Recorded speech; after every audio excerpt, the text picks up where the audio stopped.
The whisper reached Rosalind Ashford before she ever saw them. There they are. It came from somewhere behind a painted fan. Soft. Delighted.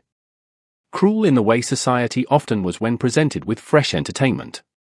Rosalind paused at the top of the marble staircase inside the Royal Opera House and felt something cold settle beneath her ribs. London in February had wrapped the city in mist and damp air all week, but the chill that touched her now came from somewhere else entirely. Below, the grand foyer shimmered beneath crystal chandeliers. Ladies in silk gowns drifted across polished floors like living bouquets. Gentlemen in dark evening coats stood in clusters discussing parliament, investments, and marriages. The season had not yet reached its height, yet half the aristocracy appeared determined to gather beneath one roof whenever possible. Rosalind adjusted the ivory gloves at her wrists and forced herself to continue down the staircase with the calm dignity expected of a duchess. She had spent 5 years perfecting that expression. The serene smile. The graceful posture. The illusion that nothing could wound her. It was a useful skill in marriage. Particularly her marriage. Your Grace. A footman bowed as she reached the final step. Rosalind offered a polite nod. Then she saw where everyone was looking. For one suspended moment, the entire room seemed to fade into silence. Julian Ravenshire stood near the entrance beneath an archway framed with winter roses. Even after 5 years of marriage, the sight of him still carried a dangerous effect on her senses. He was tall enough to command attention without effort. Broad-shouldered. Impeccably dressed. The dark evening coat emphasized the powerful lines of his frame. His black hair had been swept neatly back. The sharp planes of his face remained as striking as the day she first met him. People often called him cold. Some called him intimidating. Others simply called him the most powerful duke in England. Rosalind knew a different truth. Julian was not cold. He simply kept everything important locked behind walls nobody could reach. Including his wife. Tonight, however, it was not Julian who held society's attention. It was the woman standing beside him. Young. Beautiful. Familiar in a way that instantly made Rosalind's stomach tighten. The woman rested one gloved hand lightly on Julian's arm while speaking to him. Not improper. Not scandalous. Yet intimate enough to send whispers racing through the room. Rosalind did not recognize her. That fact alone unsettled her more than she cared to admit. The woman could not have been more than 23. Her pale gold hair gleamed beneath the chandeliers. Her smile seemed relaxed. Comfortable. Julian appeared to be listening with unusual focus. Then something happened that struck Rosalind harder than she expected. He smiled. It was brief. Small. Barely noticeable. Most people would have missed it. Rosalind did not. Because she had spent 5 years searching for those rare moments. 5 years waiting for smiles that seldom came her way. 5 years telling herself patience was a virtue. 5 years convincing herself that love often grew slowly. Around her, the whispers multiplied. Who is she? Has the Duke finally chosen someone? Surely not. Poor Duchess Ravenshire. Rosalind kept her expression perfectly composed. No one looking at her would have guessed that her heartbeat had become painfully uneven. She descended the final step. Every lesson drilled into her since childhood took over. Grace before emotion. Dignity before weakness. Appearances above all else. The Duke's wife did not create scenes inside an opera house. She crossed the foyer at an unhurried pace. Julian noticed her immediately. His grey eyes met hers across the room. For an instant, genuine surprise flashed across his face. Rosalind. The woman beside him turned. Curiosity brightened her expression. Julian stepped forward. I was not expecting you tonight. The words were harmless. Yet something about them stung. Rosalind offered a gentle smile. I am aware. The young woman looked between them. Your Grace. She curtsied politely. I have heard so much about you. Rosalind studied her carefully. The woman seemed sincere. Warm even. Which somehow made everything worse. Have you? Rosalind asked softly. Only wonderful things. The woman smiled. Julian speaks highly of you. Julian. Not your Grace. Not the Duke. Julian. The familiarity landed like a tiny crack in already fragile glass. Rosalind glanced toward her husband. His expression had become guarded again. The walls were back. Always the walls. Will you not introduce us? Rosalind asked. Something unreadable crossed Julian's face. The hesitation lasted only a second. Yet it was enough. Rosalind saw it. The woman saw it. Perhaps everyone nearby saw it. Of course. Julian straightened slightly. Miss Clara Whitmore. Rosalind repeated the name silently. Unknown. Entirely unknown. Which raised even more questions. A pleasure, Rosalind said. Clara smiled warmly. The pleasure is mine. The orchestra announced the first call to seating. Guests began moving toward the theatre. Conversations shifted. The crowd flowed around them. Yet Rosalind remained acutely aware of the distance between herself and her husband. 5 years of marriage. Standing only a few feet apart. Feeling separated by miles. Julian cleared his throat. You arrived alone. Yes. You should have informed me. She almost laughed. Instead, she smiled. Would it have changed anything? The question slipped out before she could stop it. A faint shadow appeared in his eyes. Then vanished. Rosalind. Her name sounded like a warning. Or perhaps regret. She could no longer tell the difference. Clara glanced away politely. The silence stretched. We should take our seats, Julian finally said. Of course. Throughout the performance, Rosalind could not focus on the stage. Music filled the theatre. Applause rose and fell. Yet her attention kept drifting toward the private box across from hers. Toward Julian. Toward Clara. Toward every small interaction she wished she had not witnessed. At one point Clara laughed at something he said. At another, they leaned close enough to exchange quiet remarks. None of it was improper. None of it justified the ache slowly spreading through Rosalind's chest. The problem was not what she saw. The problem was what she remembered. 5 years of dinners eaten alone. 5 years of watching Julian leave before sunrise and return long after midnight. 5 years of receiving respect. Courtesy. Protection. Everything except the one thing she secretly wanted. To be chosen. During the intermission, Lady Beatrice Holloway appeared beside her. Beatrice had perfected the art of sounding sympathetic while delivering damage. My dear Rosalind. Her voice dripped concern. You look pale. I am quite well. I am relieved to hear it. Beatrice lowered her voice. The entire opera house is discussing the young lady with your husband. Rosalind kept her gaze forward. Society requires very little encouragement to gossip. True. Though one cannot entirely blame them. Beatrice's fan fluttered. Miss Whitmore is quite lovely. Rosalind smiled. Then London must be delighted. Beatrice studied her. Searching for weakness. For cracks. For pain. Rosalind offered none. Eventually the woman drifted away in search of easier prey. Yet the damage lingered. Because Beatrice had only spoken aloud what everyone else was already thinking. Rosalind remained seated long after intermission ended. Her hands rested quietly in her lap. Her wedding ring caught the light from the chandeliers overhead. 5 years. She remembered their wedding day with painful clarity. She had been 22. Julian 30. Society had called it an excellent match.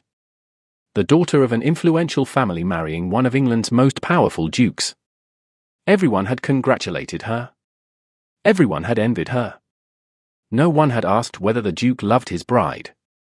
Perhaps because nobody expected such things among the aristocracy. Or perhaps because Rosalind had not dared ask herself.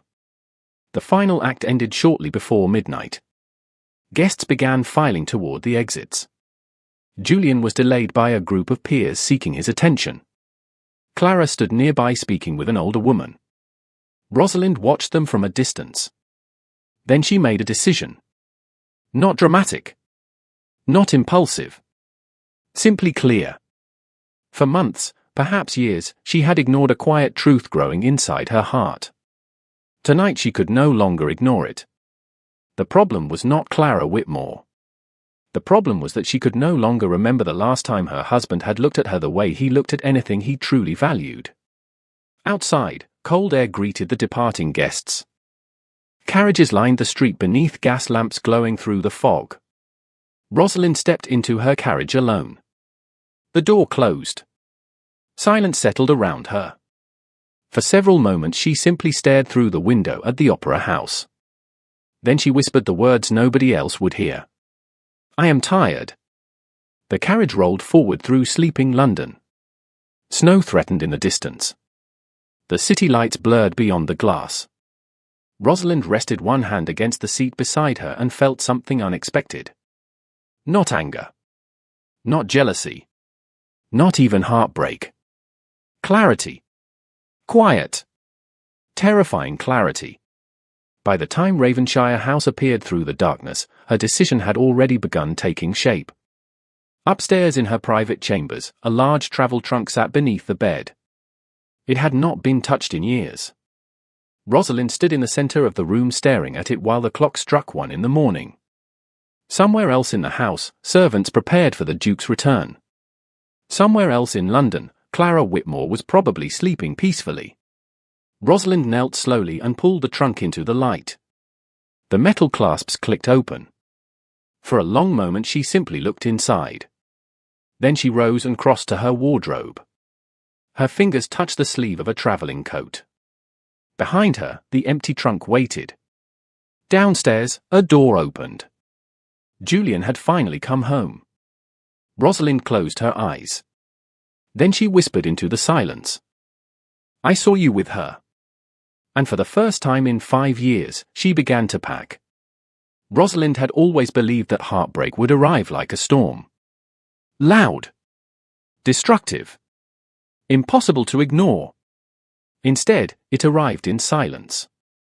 It arrived in the soft click of a wardrobe door opening shortly after 1 o'clock in the morning. It arrived in the rustle of folded fabric placed carefully inside a traveling trunk. It arrived in the realization that she no longer had the strength to keep pretending everything was fine. The house remained quiet around her. Ravenshire House was one of the grandest residences in Mayfair, with more than 60 rooms, countless servants, and enough wealth to impress even the most difficult members of the aristocracy. Yet in that moment it felt strangely empty. Rosalind removed a dark blue traveling dress from its hanger and laid it neatly inside the trunk. Then came a wool cloak suitable for late winter weather. A pair of gloves. Several books she loved. A small writing set. Nothing extravagant. Nothing dramatic. She found herself selecting only the items that truly belonged to her. The things she would miss if she never returned. A knock sounded softly against the door. Rosalind froze. Your Grace? It was Hannah, her lady's maid. Rosalind released a slow breath. Come in. The young woman entered carrying a candle. Her expression immediately shifted when she noticed the open trunk. Your Grace? Rosalind offered a faint smile. I suppose it looks alarming. Hannah stared at the clothing stacked neatly inside.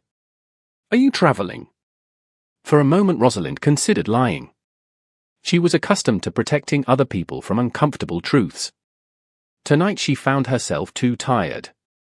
Yes. Hannah blinked. At this hour? Not tonight. Rosalind carefully folded another dress. Soon. The maid hesitated. Does His Grace know? Rosalind looked down at the garment in her hands. No. Hannah said nothing after that. She had served Rosalind for nearly 4 years. Long enough to understand that some questions carried dangerous answers. Long enough to see things others overlooked. The lonely dinners. The empty carriage rides. The polite smiles that never quite reached Rosalind's eyes. "Would you like help?" Hannah finally asked. Rosalind nodded. "Thank you." Together they worked in quiet companionship. Neither woman spoke much. The silence felt kinder than conversation. Downstairs, another door opened somewhere in the house. Footsteps echoed briefly through the entrance hall. Julian had returned. Rosalind's hands paused above the trunk. A familiar ache stirred inside her chest. Strange how a person could miss someone standing only a few rooms away. Strange how loneliness could exist inside a marriage. "Your Grace?" Hannah's voice was gentle. Rosalind blinked. "I am sorry." "You do not need to apologize." The maid folded a shawl. "Not to me." The words lingered. Rosalind lowered her gaze. "Not to me." She almost laughed at the irony. For years she had apologized for things that were never her fault. For speaking too much. For speaking too little. For wanting more from a husband who had never promised affection. For hoping. Especially for hoping. After Hannah retired for the evening, Rosalind remained awake. The trunk sat half full near the fireplace. Shadows danced across the walls as the fire burned lower. Sleep refused to come. Memories did instead. They arrived one by one. Uninvited. Relentless. She remembered her wedding day. The cathedral overflowing with flowers and distinguished guests. The weight of her ivory gown. The pride shining in her father's eyes. She remembered standing beside Julian beneath the stained glass windows. Remembered thinking he looked impossibly handsome. Remembered believing that happiness might eventually grow between them. It had seemed reasonable at the time. He had been courteous. Respectful. Honorable. Not warm. Not affectionate. Yet not cruel either. Rosalind had convinced herself that love could be built from smaller things. Shared mornings. Quiet conversations. Mutual trust. She remembered their first dinner after the wedding. The long table inside Ravenshire House. Silver candle holders reflecting golden light. Julian seated across from her. They had discussed the weather. Estate management. Parliamentary matters. Books. The conversation had been pleasant. Civilized. Entirely devoid of intimacy. She had told herself not to worry. They were strangers learning how to share a life. Time would help. Time helped many things. Months passed. Then years. The conversations remained pleasant. The distance remained untouched. A clock chimed somewhere in the house. Rosalind looked toward the window. Snow had begun falling over London. Small white flakes drifted through the darkness beyond the glass. She rose and crossed the room. The city slept beneath a blanket of silence. Carriages had vanished from the streets. Gas lamps glowed softly through the storm. She remembered another winter for years earlier. A ball hosted by the Marquis of Hawthorne. Every notable family in London had attended. Rosalind had spent hours preparing. The emerald gown. The carefully arranged hair. The necklace Julian had given her during their first Christmas together. A thoughtful gift. Beautiful. Chosen by someone who seemed to know nothing about her. She had descended the staircase hoping he might notice. Hoping he might look at her the way husbands looked at wives they adored. Instead, Julian had received an urgent message concerning estate business. He left before the first dance. Rosalind attended alone. Smiled alone. Returned home alone. Nobody had noticed. Nobody except Rosalind. Another memory followed. Their third wedding anniversary. Julian forgot. Not intentionally. That almost made it worse. He had simply become consumed by responsibilities. Meetings. Correspondence. Endless obligations. When she gently mentioned the date over breakfast, genuine regret crossed his face. He sent flowers later that afternoon. The arrangement had been magnificent. Hundreds of blooms. Enough to fill an entire drawing room. Yet Rosalind had spent the evening staring at them while eating dinner by herself. The flowers eventually died. The loneliness remained. A floorboard creaked outside her chamber. Rosalind turned instinctively. The corridor beyond remained empty. For one irrational second she imagined Julian standing there. Imagined him knocking. Imagined him finally asking the questions he never asked. Are you happy? Are you lonely? Have I hurt you? The silence answered instead. She closed her eyes. Perhaps that was the true tragedy. Not the woman at the opera. Not the whispers. Not even the smile she had witnessed. The tragedy was realizing that she no longer expected him to come. Dawn approached slowly. By 6 o'clock, pale grey light had begun creeping across the city. Rosalind sat at her writing desk with a cup of untouched tea cooling beside her. The trunk remained open nearby. She reached for a sheet of stationery. Then another. Then a third. Several attempts ended crumpled inside the fireplace. How did one explain years of disappointment without sounding ungrateful? How did one leave a marriage built upon politeness instead of cruelty? There were no obvious villains. No dramatic betrayals.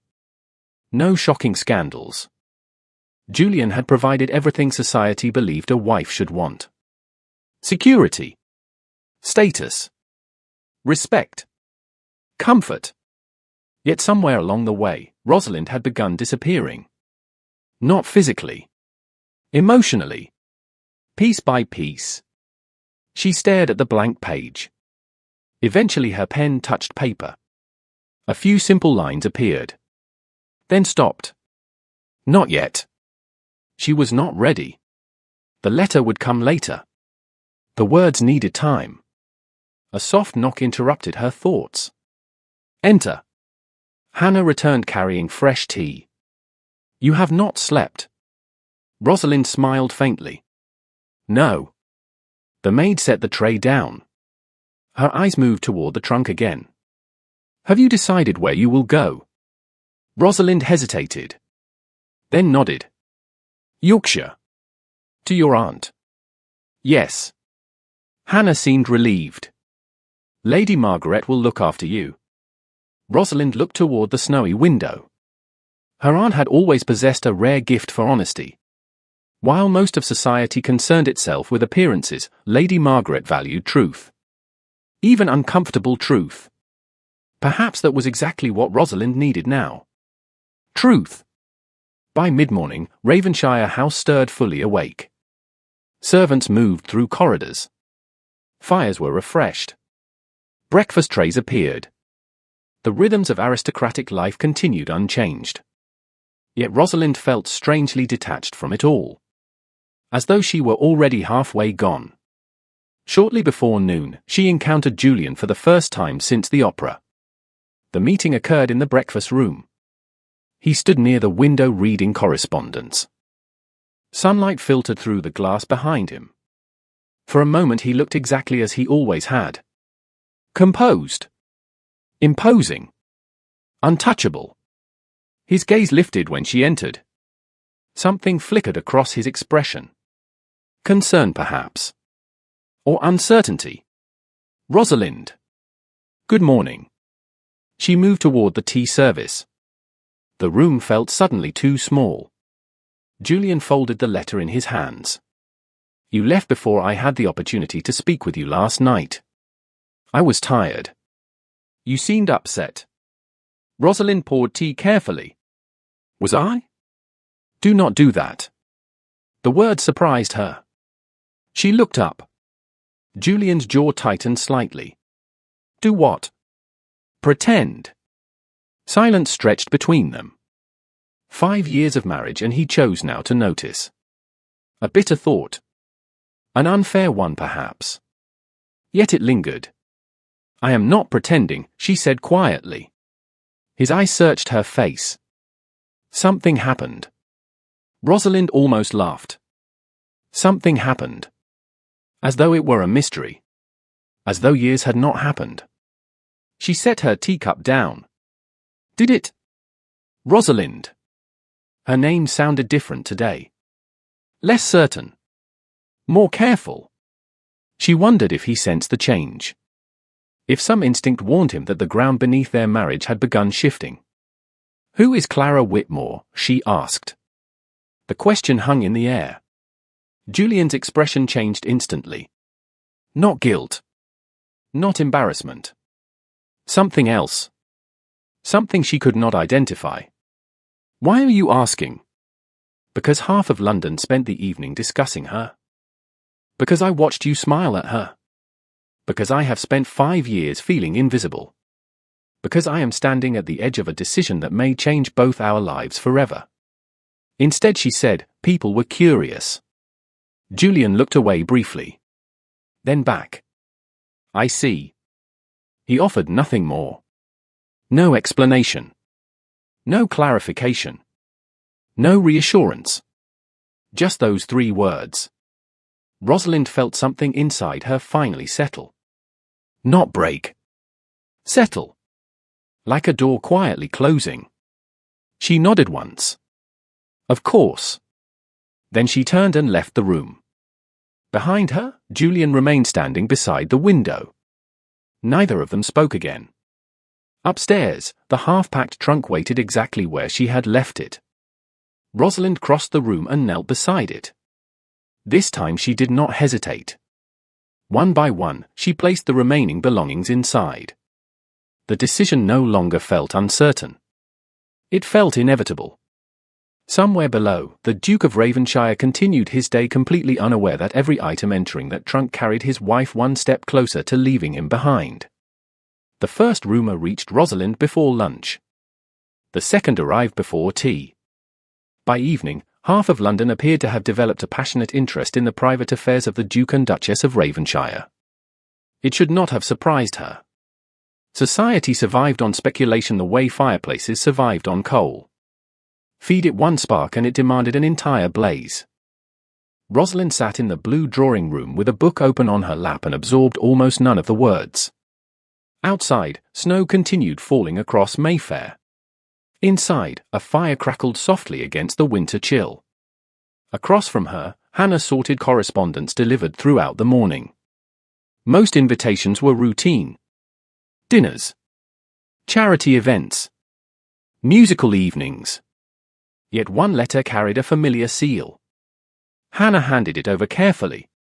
Lady Beatrice Holloway. Rosalind sighed. How thoughtful of her. Hannah fought a smile. Rosalind opened the letter. Her eyes moved quickly across the elegant handwriting. By the second paragraph she already regretted reading it. My dear Duchess, I trust you are well after the excitement at the opera. One can hardly move through London without hearing Miss Whitmore's name. Society is such a dreadful place. Rosalind stopped there. She folded the letter neatly and set it aside. Hannah raised an eyebrow. Bad news? Worse. Rosalind reached for her tea. Concern. The maid laughed quietly. Lady Beatrice has always been generous with concern. Rosalind smiled despite herself. Yet the brief amusement faded quickly. Because Beatrice's letter confirmed something she had hoped might not be true. People were talking. Constantly. The opera had become entertainment. Clara Whitmore had become mystery. And Rosalind herself had become an object of pity. The realization should have angered her. Instead, it left her exhausted. 3 days passed. Then 4. The trunk remained hidden inside her dressing room. Nearly packed. Nearly ready. Every morning Rosalind told herself she would leave soon. Every evening she found another reason to delay. Not because she had changed her mind. Because endings were difficult. Even endings that had become necessary. During those days she saw little of Julian. The pattern itself was painfully familiar. Breakfast missed because of meetings. Lunch interrupted by estate business. Dinner postponed due to correspondence from Parliament. Entire conversations reduced to brief exchanges in hallways. Once, years ago, Rosalind had waited eagerly for those moments. Now she simply noticed how little remained between them. On Thursday afternoon she attended a charitable committee meeting at Lady Harcourt's residence. Such gatherings were considered proper responsibilities for women of her position. Normally Rosalind enjoyed them. Today she almost wished she had declined. The moment she entered the drawing room, she sensed the shift. Conversation softened. Fans paused. Curious eyes followed her movement through the room. Nobody said anything directly. Nobody needed to. Lady Harcourt greeted her warmly. "Your Grace. How lovely to see you." "Thank you. You look well." Rosalind smiled politely. "You are kind." Several ladies gathered nearby. The discussion began with fundraising plans. Hospital donations. Winter relief efforts. Educational programs for poor children. Respectable topics. Safe topics. Yet eventually the conversation drifted exactly where Rosalind knew it would. "Have any of you met Miss Whitmore?" one woman asked. Another shook her head. "Only briefly." A third lady leaned forward with obvious interest. "I hear she is remarkably beautiful. I hear the Duke of Ravenshire has taken a particular interest in her." The room grew quieter. Rosalind continued reviewing financial reports on her lap. Her expression never changed. Inside, however, something tightened. "Surely that cannot be true," another woman said. "The Duke is married. Married men have taken interest in women before." A ripple of laughter followed. "Not Julian Ravenshire," Lady Harcourt replied firmly. "His reputation has always been impeccable." Rosalind appreciated the defense. Yet even that carried an unintended sting. Impeccable. Honorable. Respectable. The same words everyone used. The same words she herself had repeated countless times. None of them addressed the loneliness. None of them addressed the distance. A younger lady lowered her voice. "Still, one wonders why he spends so much time with Miss Whitmore." Rosalind finally looked up. The room fell silent. Not because she appeared angry. Because everyone suddenly remembered she was present. "Forgive me, Your Grace," the young woman said quickly. Rosalind offered a calm smile. "There is nothing to forgive." The woman looked relieved. Rosalind returned her attention to the reports. Yet inside, another piece settled into place. This was what her life had become. Not partnership. Not companionship. Speculation. Observation. Endless questions asked by strangers who knew nothing about her marriage. Later that afternoon she visited her parents. The Ashford townhouse stood only a short carriage ride away. It had once felt like home. Now it felt like a place preserved inside memory. Her father greeted her warmly in the library. Lord Ashford remained energetic despite his advancing years. His silver hair had increased. His opinions had not softened. "Rosalind." He kissed her cheek. A pleasant surprise. "I hope I am not interrupting." "Nonsense." He set aside a newspaper. "Sit." She did. A servant delivered tea. Familiar surroundings wrapped around her like an old blanket. Safe. Comfortable. Yet even here she could not escape the subject dominating London. Her father studied her carefully. "Are you well?" Rosalind smiled faintly. Everyone keeps asking that. Perhaps because everyone is worried. There it was. She should have expected it. About what? You know very well what. Lord Ashford sighed. People are talking. People always talk. Not like this. Silence settled briefly between them. Her father leaned back in his chair. Who is this young woman? Rosalind looked toward the fireplace. I do not know. Julian has not explained. The question struck harder than intended. Because the answer was embarrassingly simple. No. He had not. Not really. He had offered nothing. No explanation. No reassurance. No conversation. Just silence. Always silence. Her father frowned. That seems unlike him. Rosalind nearly laughed. Unlike him. If only people understood. Julian's silence was perhaps the most predictable thing about him. Lord Ashford studied her more closely. Concern slowly replacing curiosity. Rosalind. Yes? Are you unhappy? The room became very still. She stared at her teacup. At the thin trail of steam rising into the air. Such a simple question. Such a dangerous one. Because nobody had ever asked it before. Not truly. Society asked whether she was comfortable. Whether she was respected. Whether she enjoyed her position. Nobody asked whether she was happy. I do not know, she whispered. The answer surprised even her. Her father looked stricken. My dear girl. She forced a smile. Please do not worry. But he did worry. She could see it. A father's helpless concern. The conversation shifted after that. Safer topics replaced uncomfortable truths. Yet the question remained with her throughout the journey home. Are you unhappy? By the time her carriage reached Ravenshire House, dusk had settled across London. Gas lamps glowed along the streets. Snow reflected pale gold beneath the evening sky. Rosalind entered through the front hall and immediately sensed unusual activity. Several servants moved quickly through the house. Footmen carried additional luggage. A housekeeper issued instructions near the staircase. What is happening? She asked Bennet, the butler. His expression brightened. His Grace is expecting a guest, Your Grace. Rosalind froze. A guest? Yes, Your Grace. Bennet consulted a list. Miss Clara Whitmore will be joining tomorrow's dinner gathering.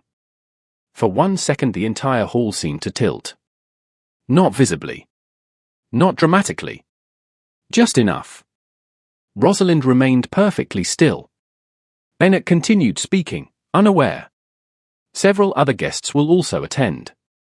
Rosalind barely heard him. Clara Whitmore. Here. In her home. In Ravenshire House. She thanked the butler and walked calmly toward the staircase. Every step felt strangely distant. Rationally, she understood that dinner guests were common. Perfectly respectable. Entirely normal.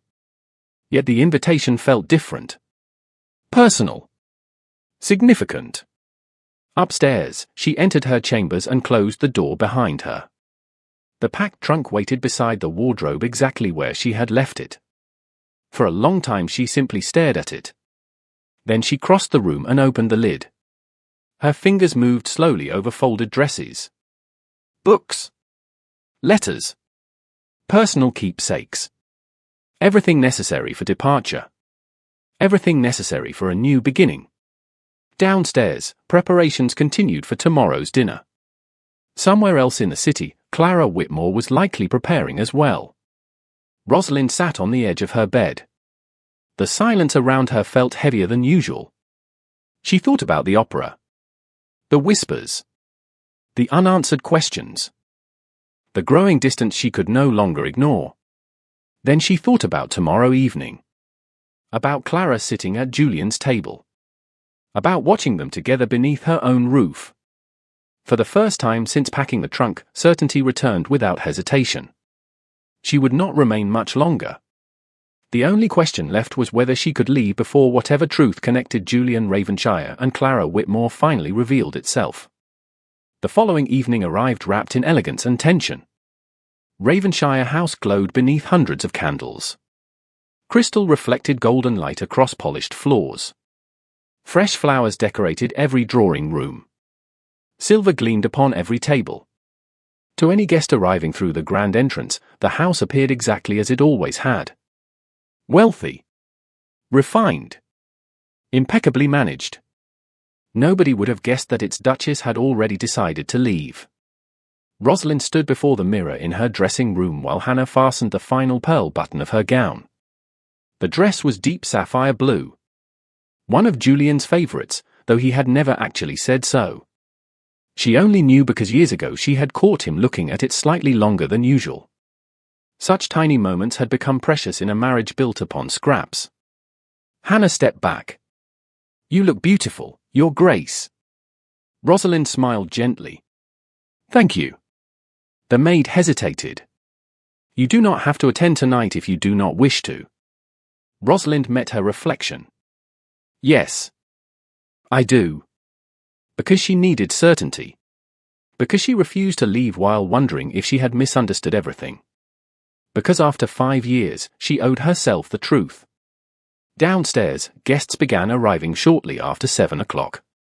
The Duke and Duchess of Ravenshire stood together near the entrance to greet them. From a distance they presented a flawless image. Power. Grace. Stability. Exactly what society expected.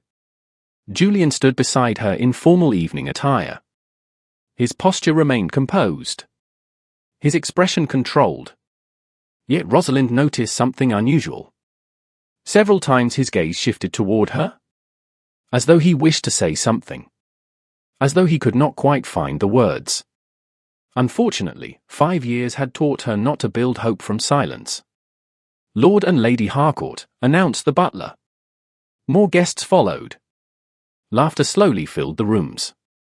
Conversations drifted through the air. Everything proceeded normally. Until Bennet's voice carried through the hall. "Miss Clara Whitmore." The room seemed to pause. Not literally. Yet close enough. Rosalind felt it immediately. Curiosity spread through the gathering like an invisible ripple. Clara entered wearing a pale silver gown that complemented her golden hair. She looked lovely. Youthful. Confident. Entirely unaware of the storm surrounding her name. Her smile brightened when she saw Julian. Then she noticed Rosalind and approached with equal warmth. "Your Grace." Clara curtsied. "Thank you for allowing me to join you this evening." Rosalind returned the gesture graciously. "You are very welcome." Clara smiled. "Your home is even more beautiful than I imagined. You are kind." Nothing improper occurred. Nothing remotely scandalous. Yet throughout dinner, Rosalind became painfully aware of every glance exchanged across the table. Every conversation involving Clara. Every moment society observed and interpreted according to its own desires. Julian sat at one end of the table. Rosalind occupied the other. Clara sat halfway between them. Several times she and Julian discussed matters Rosalind did not fully understand. References to correspondence. Legal arrangements. Future plans. The details remained vague. The mystery remained intact. Lady Beatrice Holloway sat nearby. "Unfortunately, Miss Whitmore seems quite comfortable with His Grace," she observed during the second course. Clara looked puzzled. "The Duke has been very generous." Beatrice smiled. "Indeed." Rosalind could practically hear the hidden implications. Clara either did not notice them or chose to ignore them. "His Grace has helped me tremendously." The statement instantly captured everyone's attention. Even Julian's expression hardened slightly. "Miss Whitmore," he said quietly. Clara looked surprised. "What?" A brief silence followed. Then she laughed softly. "I suppose that sounded mysterious." Several guests smiled politely. Nobody pressed further. Yet curiosity deepened. Rosalind noticed Julian's jaw tighten. He looked almost frustrated. Why? The question lingered. Dinner eventually ended. Guests moved into the drawing room. Music followed. Wine flowed. Conversations divided into smaller groups. Rosalind found herself standing near a window overlooking the snow-covered gardens. For a few blessed moments she enjoyed solitude. Then Clara appeared beside her. "May I join you?" Rosalind turned. "Of course." Clara looked out toward the moonlit grounds. "Your gardens are beautiful. Julian takes great pride in them." Clara smiled. Yes. There was affection in the response. Genuine affection. Not romantic, perhaps. Yet undeniably personal. Rosalind felt her stomach tighten. "You know my husband well." Clara glanced toward her. For the first time all evening, uncertainty appeared in her expression. "Not exactly." "No?" "I suppose that depends on what you mean." Rosalind waited. Clara hesitated. Then looked toward the ballroom where Julian stood speaking with several gentlemen. Something softened in her eyes. Gratitude, perhaps. Loyalty. "The Duke changed my life," Clara said quietly. The words struck harder than they should have. Rosalind kept her expression calm. "How?" Clara immediately seemed to regret speaking.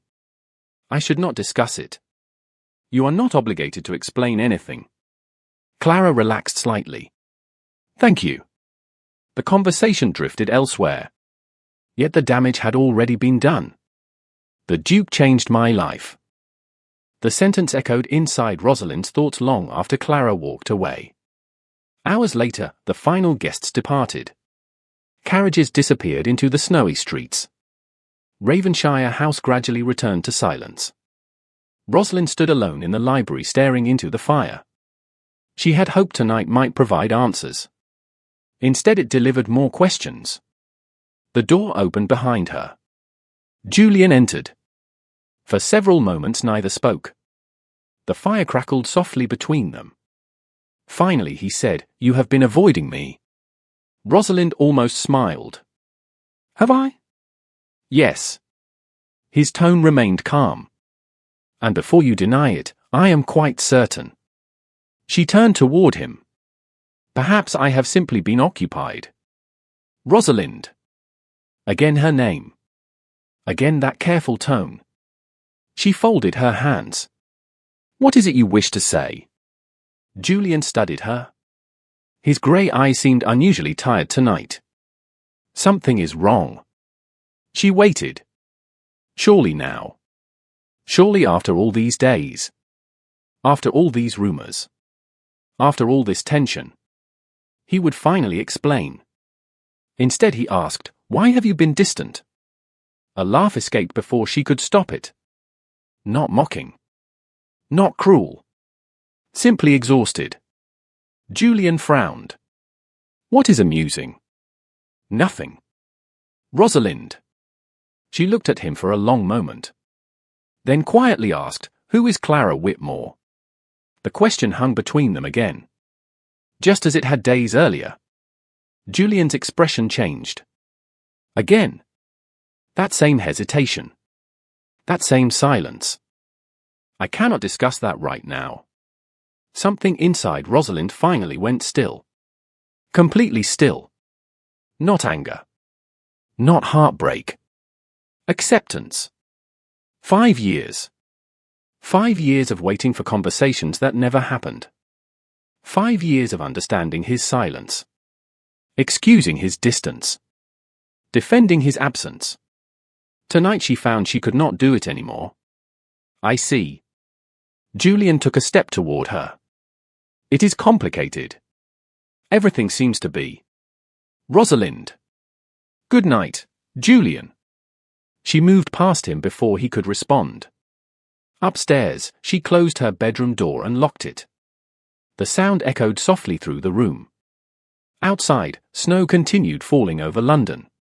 Inside, the packed trunk waited beside the fireplace. Rosalind crossed to her writing desk. This time she did not hesitate. The blank sheet of paper lay before her.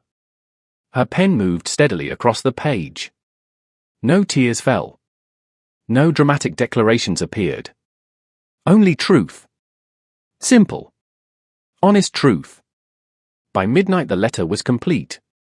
She folded it carefully. Then placed her wedding ring beside it. The sight nearly broke her resolve. Nearly. Dawn arrived grey and cold. Before the rest of the household awakened, Rosalind dressed for travel. Hannah stood beside the door struggling not to cry. "Are you certain?" the maid whispered. Rosalind looked around the room one final time. 5 years of memory surrounded her. Some beautiful. Some painful. Most unfinished. "Yes." Hannah nodded sadly. "Will you tell His Grace?" Rosalind glanced toward the folded letter resting upon the desk. "I already have." The house remained silent as they moved through the corridors. Servants had not yet begun their morning duties. Fires still slept inside cold grates. Darkness lingered beyond the windows. At the front entrance, a carriage waited. Rosalind stepped outside. Snow covered the streets. Her breath formed pale clouds in the winter air. For one brief moment she looked back. Ravenshire House rose behind her. Majestic. Beautiful. Unreachable. Once she had believed it would become a home. Instead it had become a place where she slowly disappeared. The footman loaded her trunk. Hannah embraced her quickly. Tears shimmered in the young woman's eyes. "Write to me." Rosalind smiled. "I will." Then she climbed into the carriage. The door closed. Wheels began turning across the snow-covered street. Slowly, the great house disappeared behind the morning fog. Hours later, sunlight finally reached the windows of Ravenshire House. Julian entered Rosalind's chambers expecting nothing unusual. Instead he found an empty room. The wardrobe stood partially bare. The travel trunk was gone. Silence greeted him from every corner. Confusion flickered across his face. Then concern. Then something far worse. His gaze landed on the writing desk. The letter waited exactly where she had left it. Beside it rested her wedding ring. Julian stopped moving. For several seconds he simply stared. The room suddenly felt colder than the winter morning beyond its windows. Slowly, almost unwillingly, he reached for the letter. Julian Ravenshire had faced parliamentary crises, estate disasters, financial negotiations worth fortunes, and enough political conflicts to fill a lifetime. None of them prepared him for the sight of a simple gold ring resting alone upon a writing desk. For several moments he did not move. The morning sunlight filtering through Rosalind's window seemed strangely distant. Dust drifted through pale beams of light. The room carried traces of her presence everywhere.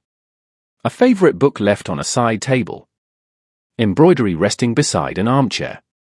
A shawl folded neatly near the fireplace. Yet she was gone. His gaze returned to the letter. Slowly, he picked it up. The paper felt lighter than it should have. The handwriting was unmistakably hers. Elegant. Controlled. Careful. Just like Rosalind herself.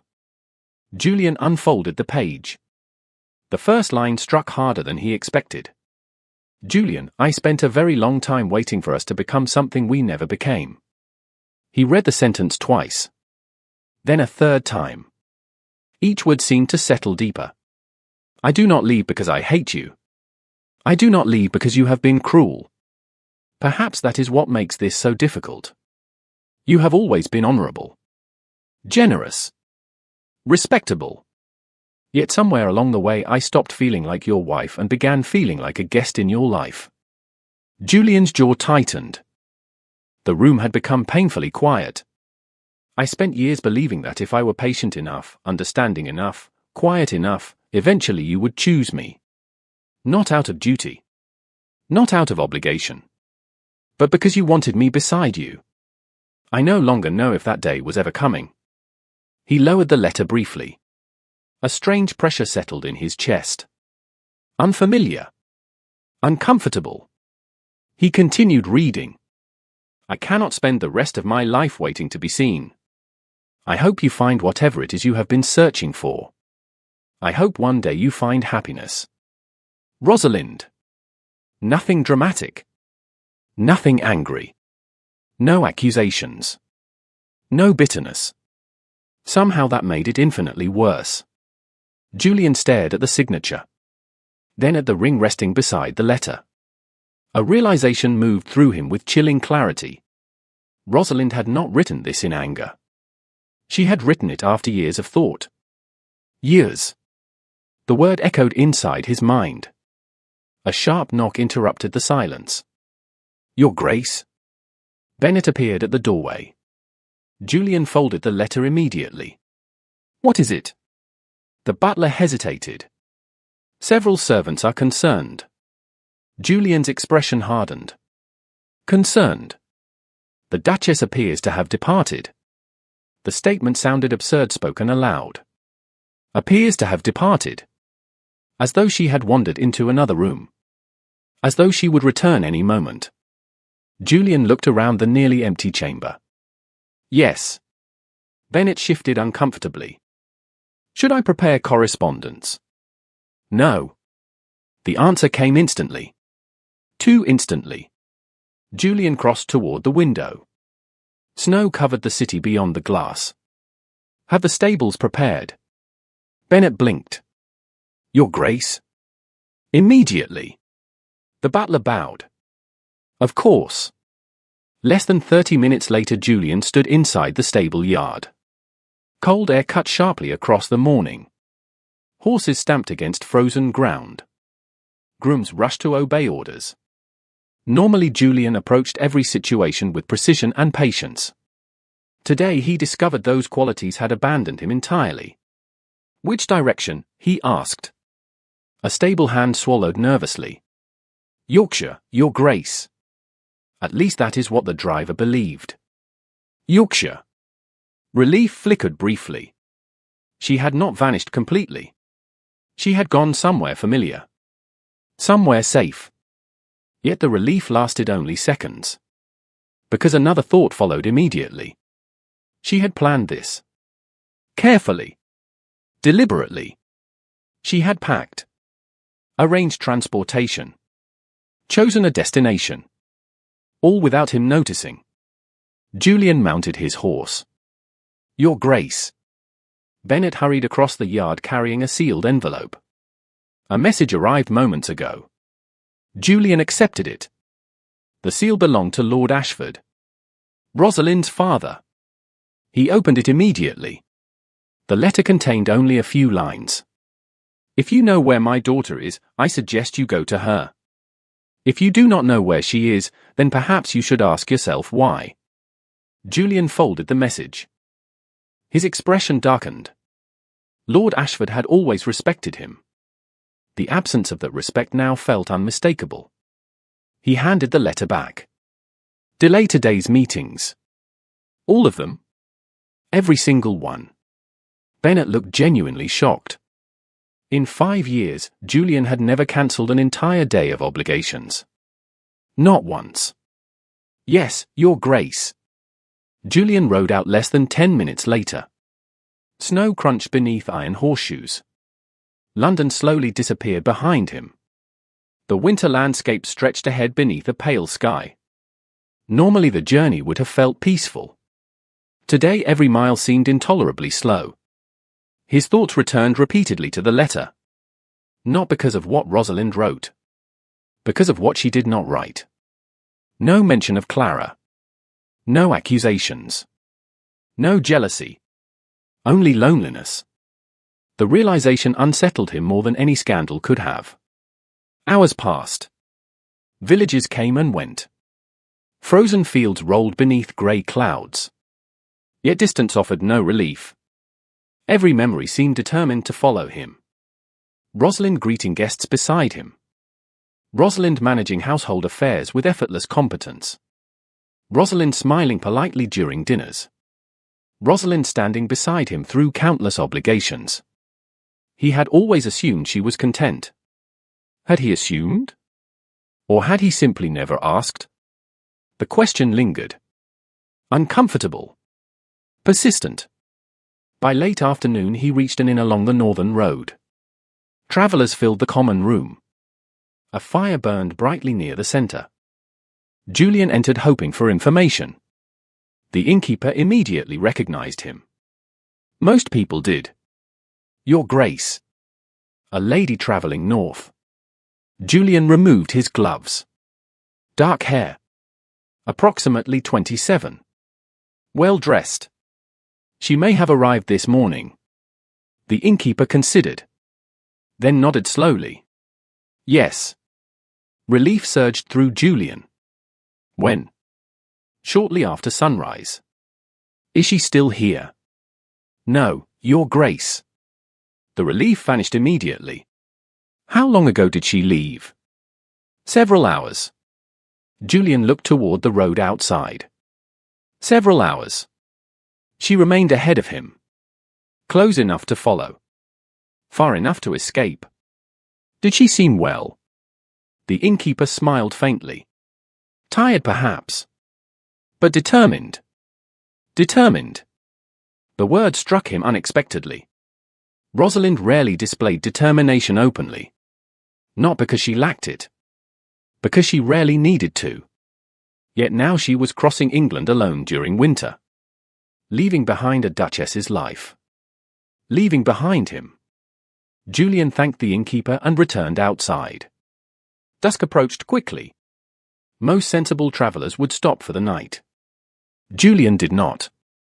He continued north. Darkness gradually swallowed the countryside. Stars emerged overhead. Wind swept across open fields. Yet he barely noticed any of it. For the first time in years, something far more powerful than responsibility occupied his thoughts. Fear. Not fear for Rosalind's safety. He knew she was capable. Intelligent. Resilient. No. This fear felt different. More personal. More dangerous. The possibility that she might never return. The possibility that when he finally reached Yorkshire, she might refuse to see him. The possibility that he had already lost something he never fully understood he possessed. Somewhere ahead, Rosalind's carriage continued toward her aunt's estate. Somewhere behind, London continued discussing Clara Whitmore. Julian realized with growing frustration that none of it mattered. Not the gossip. Not the speculation. Not society's endless curiosity. Only Rosalind mattered. The realization arrived so suddenly it nearly stopped him cold. He loved her. The truth appeared without warning. Without ceremony. Without permission. 5 years of buried emotion surfaced at once. Not dramatic. Not explosive. Simply undeniable. He loved her. He had loved her longer than he realized. Long enough that the thought of losing her felt unbearable. Long enough that an empty room and a simple letter had shattered every illusion he carried about himself. Julian pulled his horse to a stop beneath the winter sky. Cold wind swept across the road. For several moments he sat perfectly still. Then he laughed once. A short, humorless sound. 5 years. 5 years to understand what should have been obvious. 5 years while she waited. 5 years while he remained silent. The stars above offered no answers. Only silence. The same silence that had finally driven Rosalind away. Julian tightened his grip on the reins and urged the horse forward again. Faster this time. Because for the first time in his life, the Duke of Ravenshire was no longer chasing duty. He was chasing his wife. And somewhere deep inside, he feared he might already be too late. Rosalind reached Yorkshire 3 days later beneath a sky the colour of silver. The countryside unfolded around her in quiet beauty. Rolling hills disappeared beneath blankets of snow. Bare trees stretched across distant fields. Stone cottages stood beside winding roads like scenes painted by a patient artist. She had always loved Yorkshire. Even as a child. The land possessed a calm honesty that London never could. There were no crowded ballrooms here. No endless gossip. No polite smiles hiding sharp opinions. Only space. Silence. And room to breathe. As the carriage turned through the gates of Hartwell Manor, something inside her loosened for the first time in months. The estate was smaller than Ravenshire House. Older. Less grand. yet somehow warmer. Smoke curled from stone chimneys. Lights glowed behind leaded windows. The sight alone felt like comfort. Before the carriage fully stopped, the front door opened.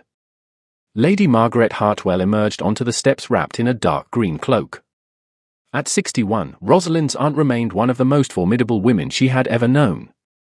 Society called her unconventional. Rosalind called her honest. Lady Margaret descended the steps with surprising speed. The moment Rosalind stepped from the carriage, strong arms wrapped around her. "There you are." Rosalind closed her eyes. Emotion rose unexpectedly. "Hello, Aunt Margaret. You look exhausted." "I am." "Good." Rosalind blinked. "Good?" Lady Margaret took her arm. Exhausted people are often closest to telling the truth. Despite everything, Rosalind laughed. Some things never changed. Inside, the manor smelled of cedar wood, tea, and fresh bread. Familiar scents. Familiar warmth. Rosalind felt tension she had carried for years begin to ease. Servants greeted her kindly. A fire blazed in the drawing room. Within an hour she found herself seated in a comfortable armchair holding a cup of hot tea while snow drifted beyond the windows. For several blessed minutes nobody asked questions. Lady Margaret simply sat opposite her reading correspondence. The silence felt merciful. Eventually, however, the older woman folded a letter and looked up. "Now." Rosalind sighed. "I knew that word was coming." "Of course you did." Lady Margaret placed the papers aside. "Tell me everything." And so she did. Not immediately. Not dramatically. The story emerged piece by piece. The opera. The rumors. Clara Whitmore. The unanswered questions. The loneliness. The years of silence. The letter. The departure. Lady Margaret listened without interruption. When Rosalind finally finished, darkness had settled outside. Firelight danced across the room. Silence lingered between them. Then her aunt asked a single question. "Do you love him?" Rosalind looked into the flames. The answer came easily. Painfully easily. "Yes." Lady Margaret nodded. "I suspected as much." "That does not change anything." "Perhaps not." Rosalind tightened her grip around the teacup. "Love cannot survive indefinitely without being returned." The older woman studied her carefully. "Are you certain it was not returned?" Rosalind laughed softly. There was no humor in the sound. "If it was, Julian forgot to mention it." Lady Margaret did not respond immediately. Instead she stared into the fire. Thoughtful. Measuring. As though considering possibilities Rosalind could not see. "What?" Rosalind finally asked. "Nothing." "That is not true." "No." Lady Margaret smiled faintly. "It is not." Yet she said nothing more. The following days settled into a rhythm unlike anything Rosalind had experienced in years. Mornings began with long walks through snow-covered gardens. Afternoons passed beside the fire with books and correspondence. Evenings brought simple dinners and genuine conversation. No political obligations. No endless social expectations. No pressure to perform perfection. The peace felt unfamiliar. Wonderful. Dangerous. Because peace allowed space for thought. And thought inevitably returned to Julian. She wondered whether he had read the letter. Wondered whether he felt angry. Relieved. Indifferent. Wondered whether he noticed her absence at all. She hated herself for wondering. 3 days after her arrival, she received a visitor. Not Julian. Clara Whitmore. The announcement startled everyone. Including Rosalind. She stood in the drawing room staring as the young woman entered through the doorway. Clara appeared nervous. Determined. Cold from travel. "Miss Whitmore." Rosalind could not hide her surprise. "This is unexpected." I know. Clara removed her gloves. I apologize for arriving uninvited. Lady Margaret observed the scene with considerable interest. Then she quietly excused herself. Leaving them alone, Rosalind gestured toward a chair. Please sit. Clara did. Silence followed. Neither woman seemed entirely certain where to begin. Finally, Clara drew a steady breath. I think I owe you an apology. Rosalind frowned. For what? Clara looked genuinely distressed. For becoming the source of so much trouble. Rosalind studied her carefully. The young woman appeared sincere. Entirely sincere. Which only deepened the mystery. You have done nothing wrong. London disagrees. London often disagrees with reality. Clara smiled weakly. That is certainly true. Another silence followed. Then Clara said quietly, the Duke came looking for you. Rosalind froze. What? 3 days ago. Clara folded her hands. He arrived at my residence shortly before dawn. Confusion spread through Rosalind. Why? Clara hesitated. Because he thought I might know where you had gone. The statement made little sense. Why would Julian ask Clara? Unless they shared a connection deeper than society realized. Rosalind felt old questions return immediately. Clara seemed to recognize the confusion. You still do not know, do you? Know what? For a moment Clara looked almost frustrated. Then she shook her head. No. It is not my place. Rosalind stared. What is not your place? To explain him. The answer only increased the mystery. Clara rose and crossed toward the window. Snow drifted across the Yorkshire landscape beyond the glass. The Duke cares about you very much. Rosalind almost laughed. Almost. You know that. Clara turned toward her. Yes. How? Again hesitation. Again silence. Clara looked torn between loyalty and honesty. Because I have seen it. Rosalind felt her patience slipping. Miss Whitmore. Clara. Very well. Clara. You are asking me to believe something that 5 years of marriage failed to demonstrate. The younger woman's expression softened. I know. Do you? Yes. Clara looked genuinely sad. I know more than you think. The words lingered. Strange. Cryptic. Uncomfortable. Rosalind wanted answers. Instead she received another mystery. After Clara departed later that afternoon, Lady Margaret returned to the drawing room carrying a knowing expression. Rosalind immediately recognized it. No. Her aunt sat down calmly. No what? Whatever you are thinking. Lady Margaret smiled. You have inherited your mother's ability to answer questions nobody asked. Rosalind sighed. You were listening. Of course I was listening. Aunt Margaret.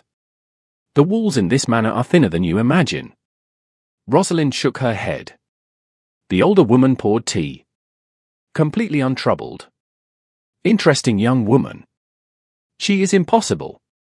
Perhaps. Lady Margaret stirred her tea. Or perhaps she is carrying a secret that belongs to someone else. Rosalind stared. You know something. No. You do. No. Her aunt smiled into her cup. I merely know people. The conversation went nowhere after that. Yet Clara's visit left Rosalind unsettled. Because for the first time since leaving London, certainty began to crack. Not enough to change her decision. Not enough to erase years of loneliness. But enough to create questions. Dangerous questions. Meanwhile, more than 100 miles away, Julian rode through another snowstorm. He had arrived at Hartwell Manor 2 days too late. Rosalind was there. Safe. Yet Lady Margaret refused to grant him an audience. The memory remained painfully fresh. She does not wish to see you. The older woman had delivered the words without hesitation. Julian stood in the entrance hall struggling to maintain composure. I am her husband. At present, yes. Lady Margaret. Do not attempt intimidation, Your Grace. I invented it. Even now, the memory almost made him smile. Almost. Because the result remained unchanged. He had been denied. Entirely. Completely. For the first time in years, doors closed in his face. The experience proved remarkably unpleasant. Yet one detail refused to leave his thoughts. Before departing the manor, he had caught a brief glimpse through a distant window. Just a glimpse. Rosalind standing beside the fire. Alive. Safe. Beautiful. And looking happier than she had looked in years. The image followed him everywhere. Including now. As he rode south through the falling snow. Because seeing her happy should have brought relief. Instead it revealed a truth far more painful. She had found peace the moment she left him behind. And Julian Ravenshire still had no idea how to fix what he had broken. The first letter arrived on a Tuesday morning. Rosalind found it resting beside her breakfast tray beneath a folded napkin. She recognized Julian's handwriting immediately. That alone caused her pulse to stumble. For several seconds she simply stared at the envelope. Snow drifted beyond the dining room windows. The fire crackled softly nearby. Everything around her remained peaceful. Yet the small piece of paper seemed capable of disturbing that peace entirely. Lady Margaret entered carrying a basket of correspondence. One glance told her everything. Ah. Rosalind sighed. Please do not begin. I have not said a word. You were about to. Her aunt settled into a chair. Perhaps. Rosalind picked up the letter. The familiar seal appeared unbroken. Untouched. She had not expected him to write. Not after being turned away from the manor. Not after everything. Yet here it was. A letter from her husband. Waiting. Are you going to open it? Lady Margaret asked. Rosalind looked down at the envelope. Then set it aside. No. Her aunt nodded slowly. Very well. The letter remained unopened all day. By evening it still rested exactly where she had left it. 2 days later, a second arrived. Then a third. Each carried the same careful handwriting. Each remained unopened. Rosalind placed them inside a drawer in her bedroom. Out of sight. Out of reach. She told herself it was easier that way. If she read them, questions would return. Hope would return. And hope had cost her enough already. Meanwhile, more than 100 miles away, Julian sat alone inside his study at Ravenshire House staring at another blank sheet of paper. 3 letters written. 3 letters unanswered. He should have expected silence. Instead, he found himself checking for replies every morning like an anxious schoolboy. The realization would have been amusing under different circumstances. Now it felt miserable. He dipped his pen into ink and began writing again. Rosalind, I do not know whether you are reading these. Perhaps you burn them unopened. Perhaps you leave them untouched. Perhaps that would be fair. He paused. Crossed out the sentence. Started again. Every letter seemed wrong. Too formal. Too emotional. Too late. The irony was impossible to ignore. He had spent years communicating effortlessly with politicians, diplomats, landowners, and members of parliament. Yet when attempting to write honestly to his wife, words deserted him completely. The truth remained embarrassingly simple. He had never learned how to speak to Rosalind about anything that mattered. Another hour passed. Eventually he folded the unfinished letter and tossed it aside. The wastebasket already overflowed with similar failures. Across the room, a stack of sealed correspondence waited to be delivered. Letters he would send despite knowing they might never be opened. Because doing nothing felt worse. A knock interrupted his thoughts. Enter. Bennett appeared. Your Grace. Miss Whitmore has arrived. Julian closed his eyes briefly. Send her in. Clara entered moments later carrying a travel cloak dusted with snow. She removed her gloves and studied him carefully. You look terrible. Good afternoon to you as well. Clara ignored the response. Have you slept? A little. That means no. Julian leaned back in his chair. What brings you here? Clara sat opposite him. Your letters. His expression hardened immediately. What about them? She is not reading them. Julian looked away. The confirmation hurt more than expected. Clara sighed. I thought you should know. Silence settled between them. Eventually Julian asked, Did you see her? Yes. How is she? Clara's expression softened. She looks better. Better. Another painful word. Better without him. Julian stared toward the window. London remained buried beneath winter clouds. I am glad. Clara studied him for several moments. That was not a convincing lie. He almost smiled. Almost. No. You should tell her. Julian frowned. Tell her what? Clara looked genuinely astonished. You cannot be serious. Clara. She threw her hands into the air. This is exactly why she left. I realize that. Do you? The question lingered. Julian said nothing. Clara rose and paced toward the fireplace. Frustration radiated from every movement. You spent years protecting everyone except the person who needed honesty. It was not that simple. It never is. She turned toward him. But it was not impossible either. Julian looked down at his hands. Clara was right. Uncomfortably right. He had always justified silence as necessity. Responsibility. Protection. Yet none of those excuses changed the outcome. Rosalind had left. Hours later, after Clara departed, Julian found himself wandering through the empty halls of Ravenshire House. The mansion felt different now. Not physically. Emotionally. Every room carried reminders. The music room where Rosalind occasionally played piano during winter evenings. The library where she preferred reading near the eastern windows. The garden conservatory she had redesigned shortly after their marriage. He had noticed the improvements at the time. Praised them even. Yet now he realized he remembered hundreds of similar details. Tiny things. Meaningless things. The way she tilted her head when concentrating. The way she always greeted servants by name. The way she carried flowers from the garden into the breakfast room every spring. He remembered everything. The realization stopped him cold. He had not been indifferent. He had been attentive. Constantly attentive. Just never expressive. Never brave enough to say what he felt aloud. The distinction no longer seemed useful.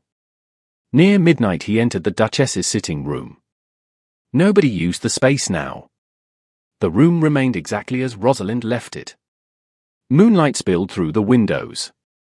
Shadows stretched across carpets and furniture. Julian crossed slowly toward a writing desk positioned near the fireplace. Something caught his attention. A small leather journal tucked inside a drawer. Not a diary. Merely a notebook. He recognized it immediately. Rosalind used it to record charitable projects and household plans. Without thinking, he opened it. The pages contained lists. Notes. Ideas. Observations. Ordinary things. Then a folded sheet slipped free. It drifted onto the desk. Julian picked it up automatically. The paper appeared older than the rest. Carefully preserved. Curious, he unfolded it. His breath caught. It was a guest list. Their wedding guest list. 5 years old. Names filled both sides of the page. Family. Friends. Dignitaries. Members of Parliament. Aristocrats from across England. Hundreds of names. One, however, had been circled in faded ink. His own. Julian stared. Beneath it, written in Rosalind's elegant hand, appeared a single sentence. I think I could love him forever. The words hit harder than any accusation ever could. For several seconds he simply stood there. Motionless. Staring. She had written it before they married. Before disappointments. Before distance. Before loneliness. Before all of it. I think I could love him forever. Julian lowered himself slowly into a chair. The room felt painfully silent. She had loved him from the beginning. Perhaps not instantly. Not foolishly. But sincerely. And what had he given her in return? Respect. Security. Duty. Everything except certainty. Everything except the words she deserved to hear. Hours passed unnoticed. Dawn eventually touched the horizon beyond the windows. Julian remained seated. The folded paper rested in his hands. He read the sentence again. Then again.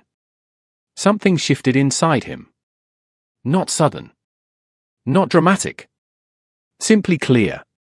For weeks he had focused entirely on finding Rosalind. Convincing her to return. Repairing the damage somehow. Now he understood something important. Returning was not the goal. Rosalind deserved more than being persuaded back into the same life she had left. She deserved truth. Real truth. The kind he had avoided for years.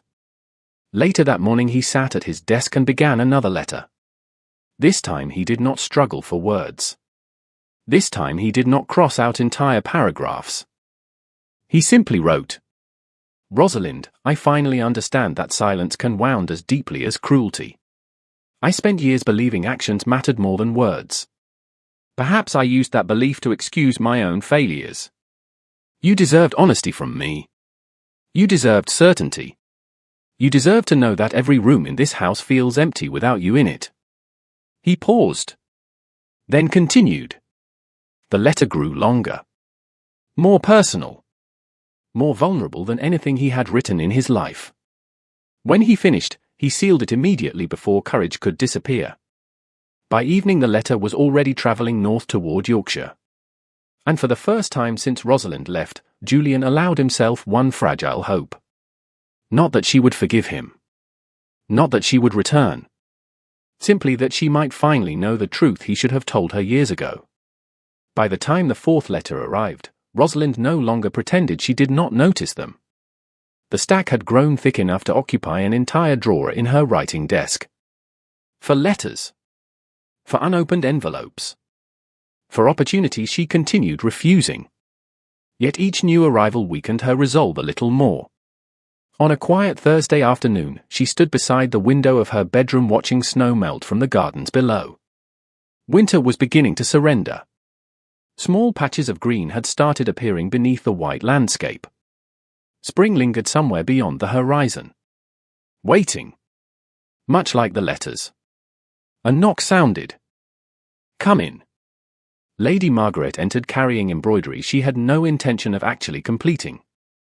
Rosalind recognized the tactic immediately. Her aunt only brought embroidery when she planned to discuss uncomfortable subjects. You are staring at that drawer again. Rosalind sighed. You notice everything. One of us must. Lady Margaret settled into a chair. How many now? 4. Still unopened? Yes. Her aunt nodded thoughtfully. Interesting. Rosalind crossed her arms.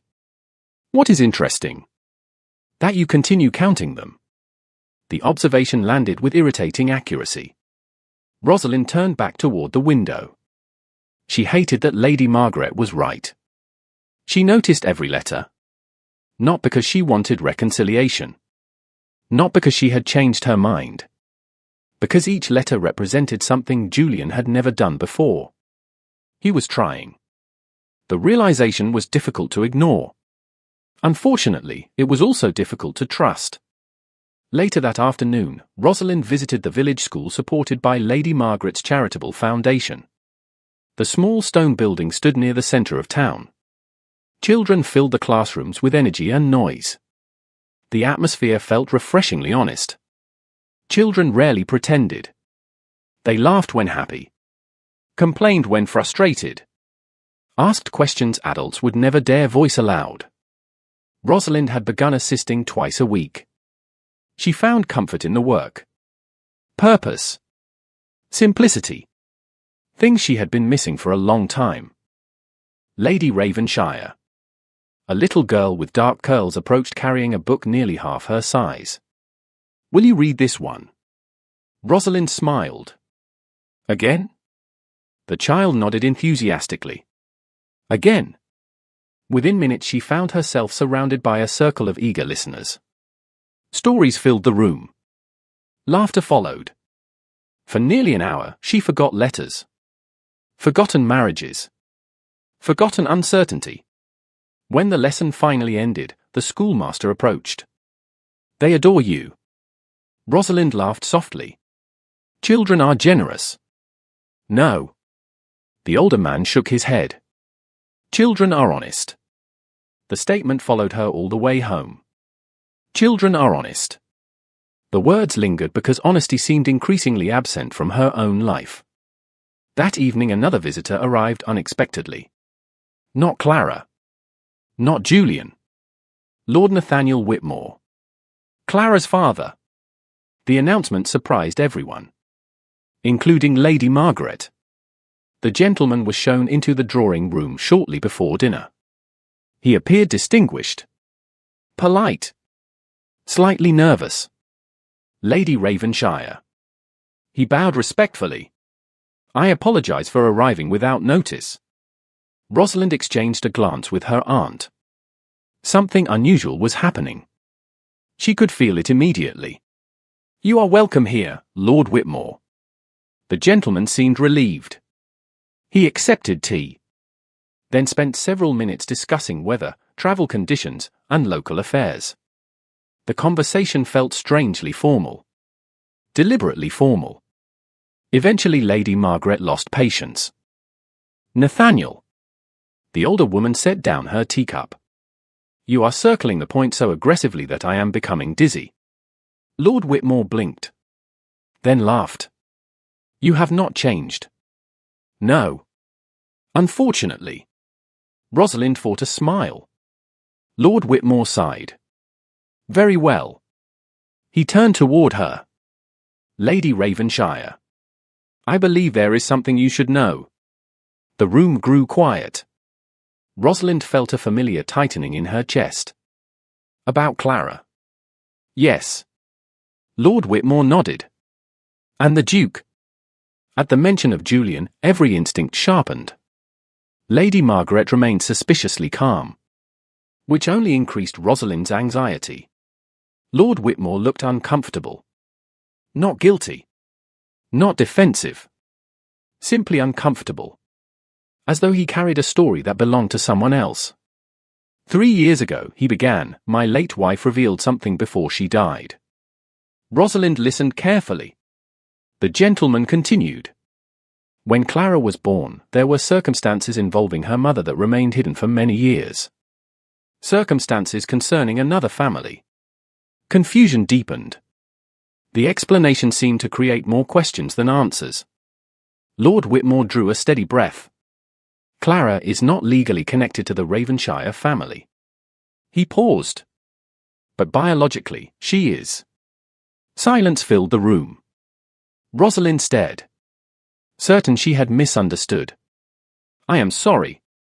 Her voice sounded distant. "What?" Lord Whitmore lowered his gaze. Clara's mother had a brief relationship with the previous Duke of Ravenshire many years ago. The word settled slowly, one piece at a time. Then the truth arrived. Sudden. Stunning. Clara Whitmore. Julian's half-sister. Rosalind sat completely still. Every conversation. Every rumor. Every unanswered question. Every mysterious meeting. Everything rearranged itself instantly. Lord Whitmore continued quietly.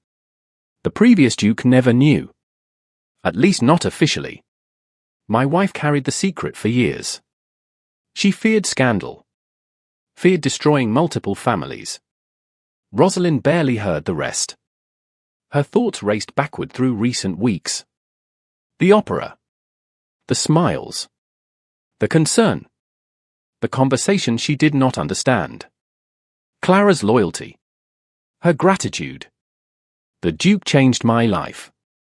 Suddenly every strange detail made sense. Clara was family. Julian's family. Not a secret romance. Not a scandal. Not a betrayal. Family. Rosalind pressed one hand against the armrest. The realization left her simultaneously relieved and devastated.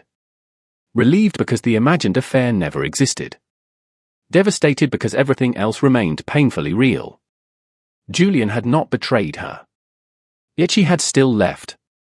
The loneliness had still happened. The silence had still happened. 5 years remained 5 years. Lord Whitmore seemed to recognize her thoughts. The Duke only discovered the truth last year. Rosalind looked up. Last year? Yes. He nodded. He spent months helping Clara and our family resolve certain legal complications. More pieces clicked into place. The meetings. The correspondence. The secrecy. The urgency. Rosalind remembered Julian's frustration whenever Clara's name surfaced publicly. Not guilt. Protection. He had been protecting Clara's privacy. Protecting her reputation. Protecting the secret. Lady Margaret remained silent throughout the explanation. Which irritated Rosalind immensely. You knew. Her aunt raised one eyebrow. Some of it. Some. Enough. Rosalind stared in disbelief. Lord Whitmore looked slightly embarrassed. The Duke requested discretion. Of course he had. Of course Julian had carried another burden alone. Of course he had attempted to protect everyone by saying nothing. The pattern felt painfully familiar. Eventually Lord Whitmore departed. Evening shadows stretched across the manor. Dinner came and went almost unnoticed. Rosalind spent most of the meal lost in thought. Later, unable to rest, she returned to her room. The house slept around her. Moonlight spilled across the floorboards. Slowly she crossed toward the writing desk. The drawer waited. Silent. Unassuming. She opened it. 4 letters rested inside. Unopened. Untouched. Her fingers hovered over them. The truth about Clara changed everything. Yet it changed nothing. Both realities existed simultaneously. Julian had not betrayed her. But he had failed her. Not through infidelity. Through silence. Through distance. Through years of believing protection mattered more than communication. Rosalind picked up the most recent letter. The seal remained intact. She stared at it for a long time. Then, for the first time, she broke it open. The sound seemed impossibly loud inside the quiet room. Slowly she unfolded the pages. Her eyes moved to the first line. Rosalind, I finally understand that silence can wound as deeply as cruelty. She stopped breathing. Somewhere far away, a clock struck midnight. And for the first time since leaving Ravenshire House, Rosalind began to read what her husband had never managed to say aloud. Rosalind did not sleep that night. The first letter led to the second. The second led to the third. Before dawn touched the Yorkshire horizon, every letter Julian had sent lay open across her desk. Some pages were stained by drops of candle wax. Others bore signs of hesitation where he had clearly stopped and begun again. None of them contained grand declarations. None of them attempted to excuse the past. Instead they revealed something far more unsettling. Honesty. Raw. Imperfect. Unpracticed honesty. She sat wrapped in a wool shawl while the final pages rested in her lap. The fire had nearly burned out. The house remained silent around her. Yet Julian's words echoed through every corner of her thoughts. I remembered every anniversary. I simply did not know how to celebrate something I feared I did not deserve. I noticed every flower you placed in the breakfast room. I knew when you changed the arrangements. I knew which colors appeared in spring and which survived longest in winter. I watched you laugh with children at charity events because it was the only time I saw you forget yourself. Rosalind closed her eyes. Those details should not have mattered. Yet they did. Because she had spent years believing he never noticed. The realization felt strangely painful. Not because it erased the loneliness. Because it proved that loneliness had existed despite being seen. That truth was somehow more complicated. Morning arrived slowly. When Lady Margaret entered several hours later, she found Rosalind still seated beside the desk. You read them? Rosalind nodded. Her aunt studied the scattered pages. And? I do not know. It was the most honest answer available. Lady Margaret sat opposite her. That sounds promising. Rosalind laughed softly. You would think so. I do think so. The older woman leaned back comfortably. Confusion is often progress. Rosalind looked toward the window where sunlight illuminated the melting snow. He loved me. Saying the words aloud felt strange. Almost unreal. Yes. He simply never said it. Lady Margaret sighed. Men have accomplished remarkably foolish things throughout history. Rosalind smiled despite herself. Yet uncertainty remained. Because understanding Julian's feelings did not automatically heal years of hurt. Love explained many things. It did not erase consequences. Several days passed. Spring arrived gradually. Snow retreated from the countryside. Green returned to the fields. Villagers resumed work delayed by winter weather. Life moved forward. Rosalind tried to do the same. She continued helping at the school. Continued assisting with charitable projects. Continued building a life separate from Ravenshire House. Yet something had changed. The letters remained with her now. Not hidden away. Not forgotten. She reread portions unexpectedly. Certain passages lingered. Certain confessions refused to leave her thoughts. One afternoon while organizing books inside the village school, she found herself smiling at a memory from one of Julian's letters. I always knew when you were angry because you became excessively polite. Nobody else seemed to notice. The smile vanished immediately afterward. Not because the memory hurt. Because it felt dangerously comforting. Later that week, Yorkshire Society held its annual spring assembly. The event was modest compared to London standards. Nevertheless, attendance remained practically mandatory for anyone possessing a title. Rosalind initially refused the invitation.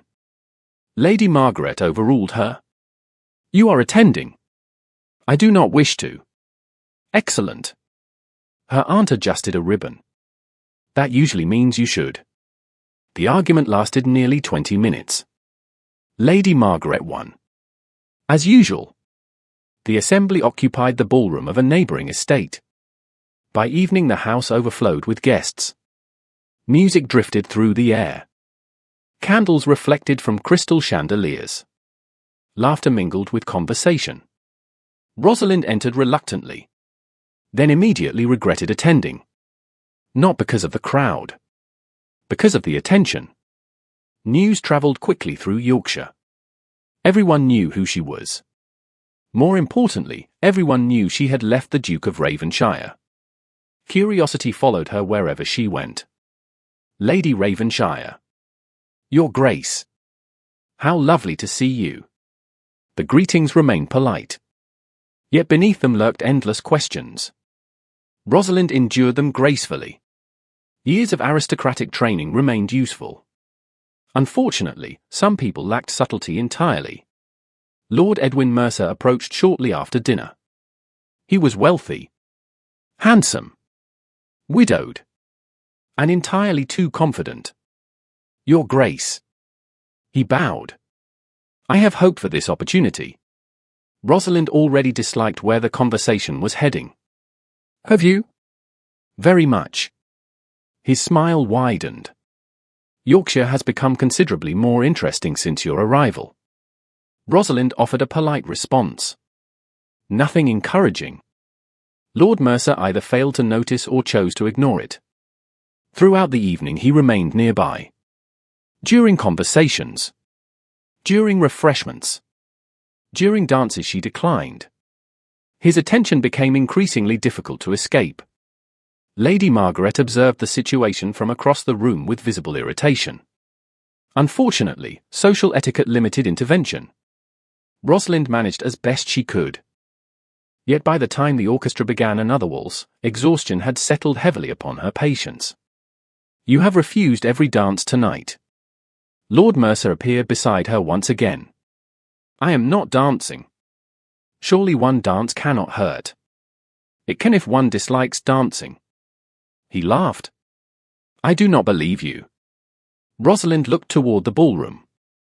Couples moved gracefully across polished floors. Music filled the air. Then we have reached an unfortunate disagreement.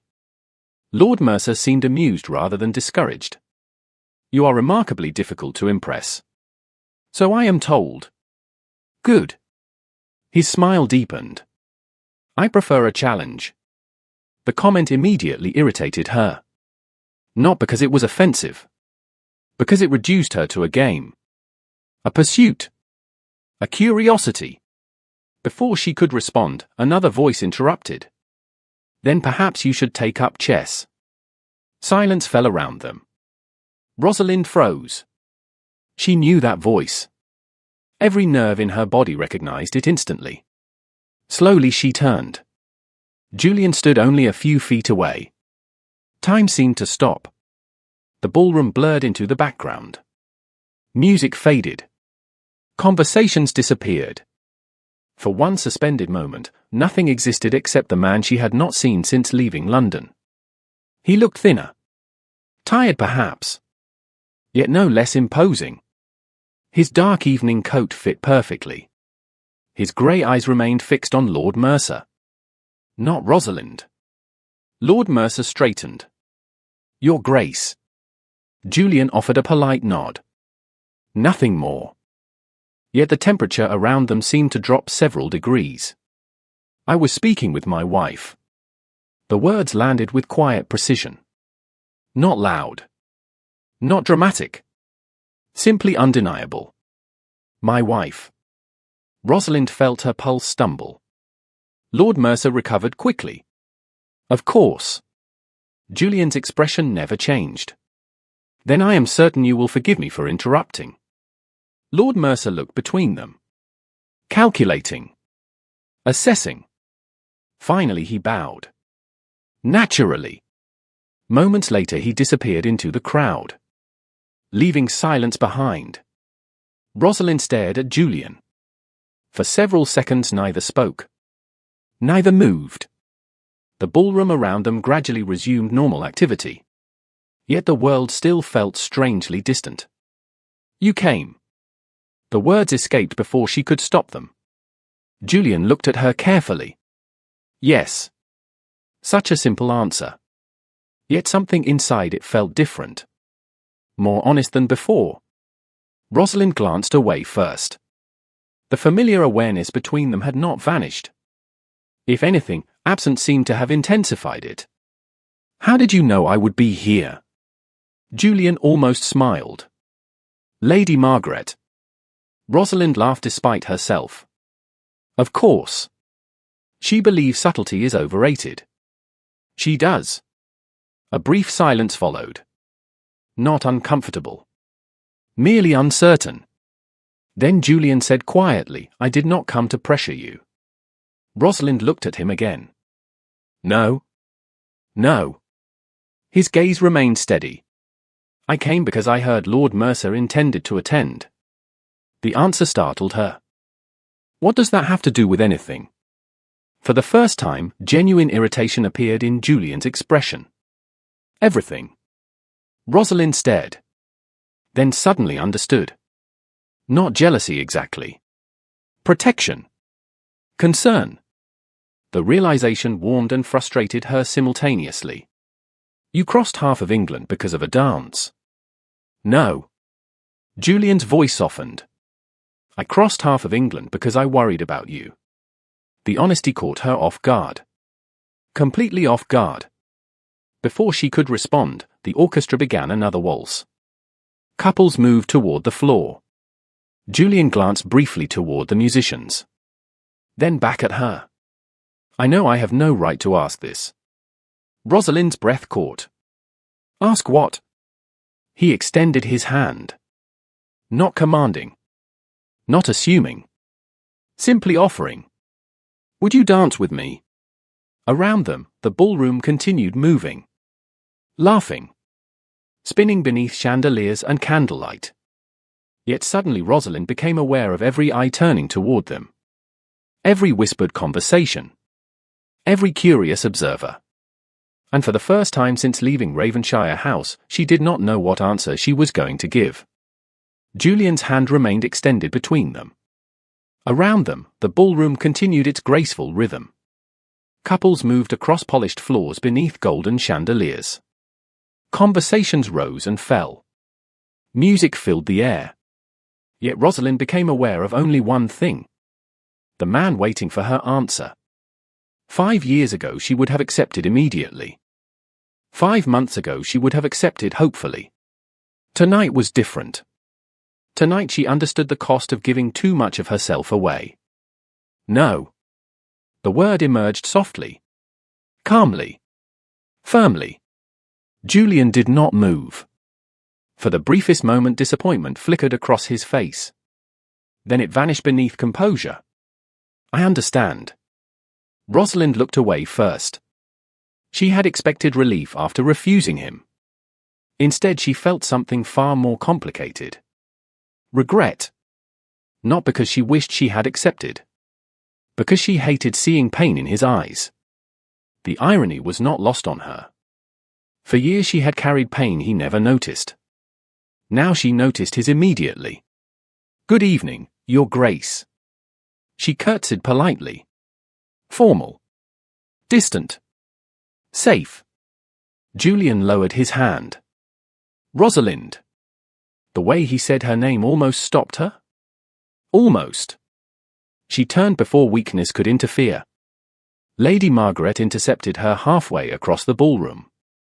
Well. Rosalind accepted a glass of lemonade from a passing servant. No. Her aunt blinked. No. I refused. Lady Margaret studied her carefully. And how did that feel? Rosalind looked toward the opposite side of the room where Julian now stood alone near a marble column. Awful. The older woman nodded. Excellent. Rosalind stared. What? Growth is often unpleasant. You are impossible. Frequently. The evening continued. Rosalind participated in conversations. Smiled politely. Fulfilled every social obligation expected of her. Yet she remained painfully aware of Julian's presence. He never approached her again. Never interrupted another conversation. Never attempted another dance. Instead, he remained respectfully distant. Somehow that made his presence impossible to ignore. Several times she caught him watching her. Not possessively. Not impatiently. Simply attentively. As though memorizing details. The realization unsettled her. Shortly before midnight, guests began departing. Carriages lined the circular drive outside. Yorkshire spring air carried a lingering chill. Rosalind wrapped a cloak around her shoulders and stepped toward the entrance. She nearly made it to the door before Julian appeared beside her. May I escort you to your carriage? The request was entirely proper. Entirely reasonable.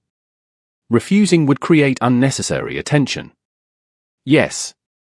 They walked together through the grand entrance hall. Silence accompanied them into the night. Stars stretched across the sky above. Lanterns illuminated the drive. Somewhere in the distance an owl called through the darkness. Rosalind stopped beside her carriage. Julian stopped beside her. Neither spoke immediately. The silence felt different now. Not empty. Tense. Expectant. Finally Julian said, "Thank you for reading the letters." Rosalind froze. "How do you know I read them?" A faint smile touched his mouth. "Because you looked at me differently tonight." Her breath caught unexpectedly. Julian looked toward the stars. "You were still angry." "I am not angry." "No." His smile faded. "You are hurt." The accuracy stung. Rosalind looked away. "There is a difference." "I know." Silence returned. Then Julian quietly said, "I am sorry." The word seemed almost fragile. She stared at him. 5 years. 5 years, and she could not remember hearing him apologize for anything that mattered. Not because he was arrogant. Because he rarely spoke about emotions at all. "For what?" she asked. Julian laughed once. A tired sound. "Where should I begin?" Rosalind waited. He met her gaze directly. "For assuming you knew how I felt."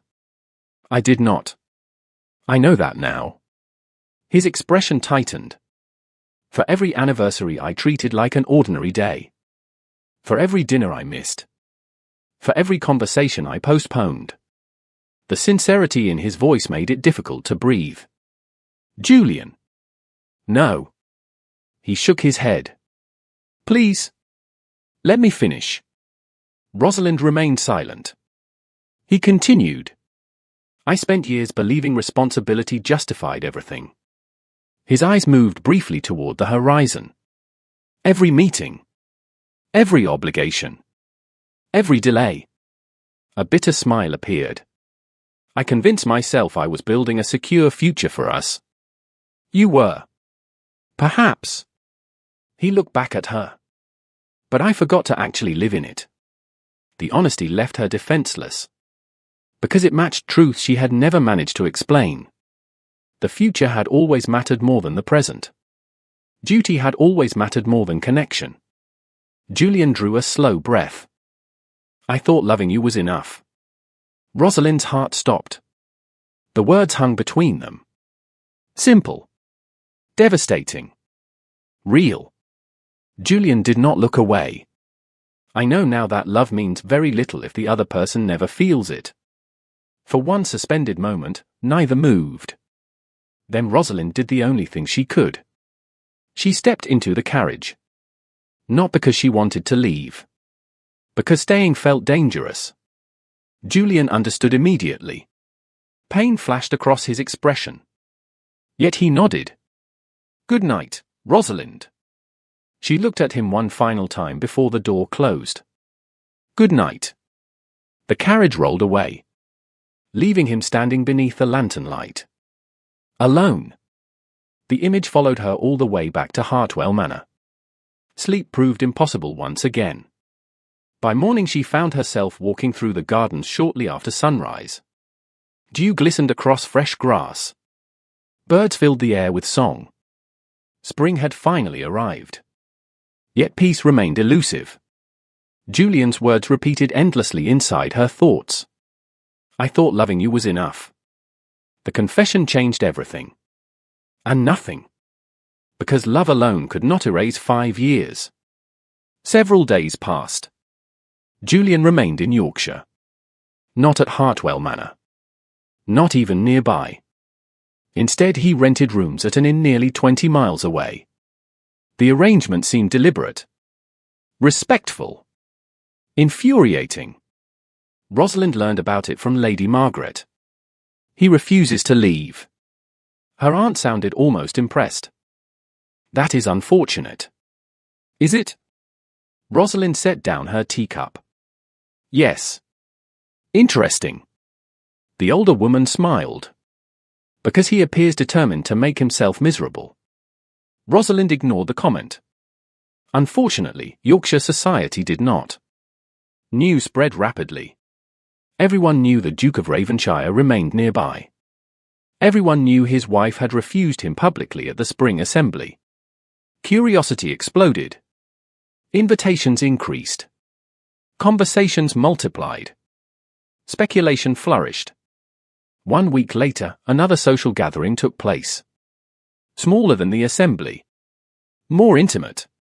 Equally impossible to avoid. Rosalind attended reluctantly. Julian attended as well. The moment he entered the room, conversation shifted. People noticed. People always noticed. Yet something unexpected happened. He did not approach her. Not once. Throughout the evening he remained courteous. Polite. Distant. He spoke with local landowners. Danced with elderly widows. Entertained nervous hosts. All without imposing upon Rosalind in any way. The restraint should have relieved her. Instead it irritated her enormously. By the end of the evening she found herself actively searching the room for him. The realization annoyed her even more. As guests prepared to depart, Lady Margaret appeared beside her carrying entirely too much satisfaction. "You are looking for him." "I am not." "Of course." Her aunt nodded. "And I have become Queen Charlotte." Rosalind opened her mouth. Then closed it. Because arguing would only encourage her. Across the room, Julian helped an elderly countess with her shawl before escorting her toward the door. The gesture was simple. Kind. Entirely characteristic of him. Rosalind watched without meaning to. Then something unexpected occurred.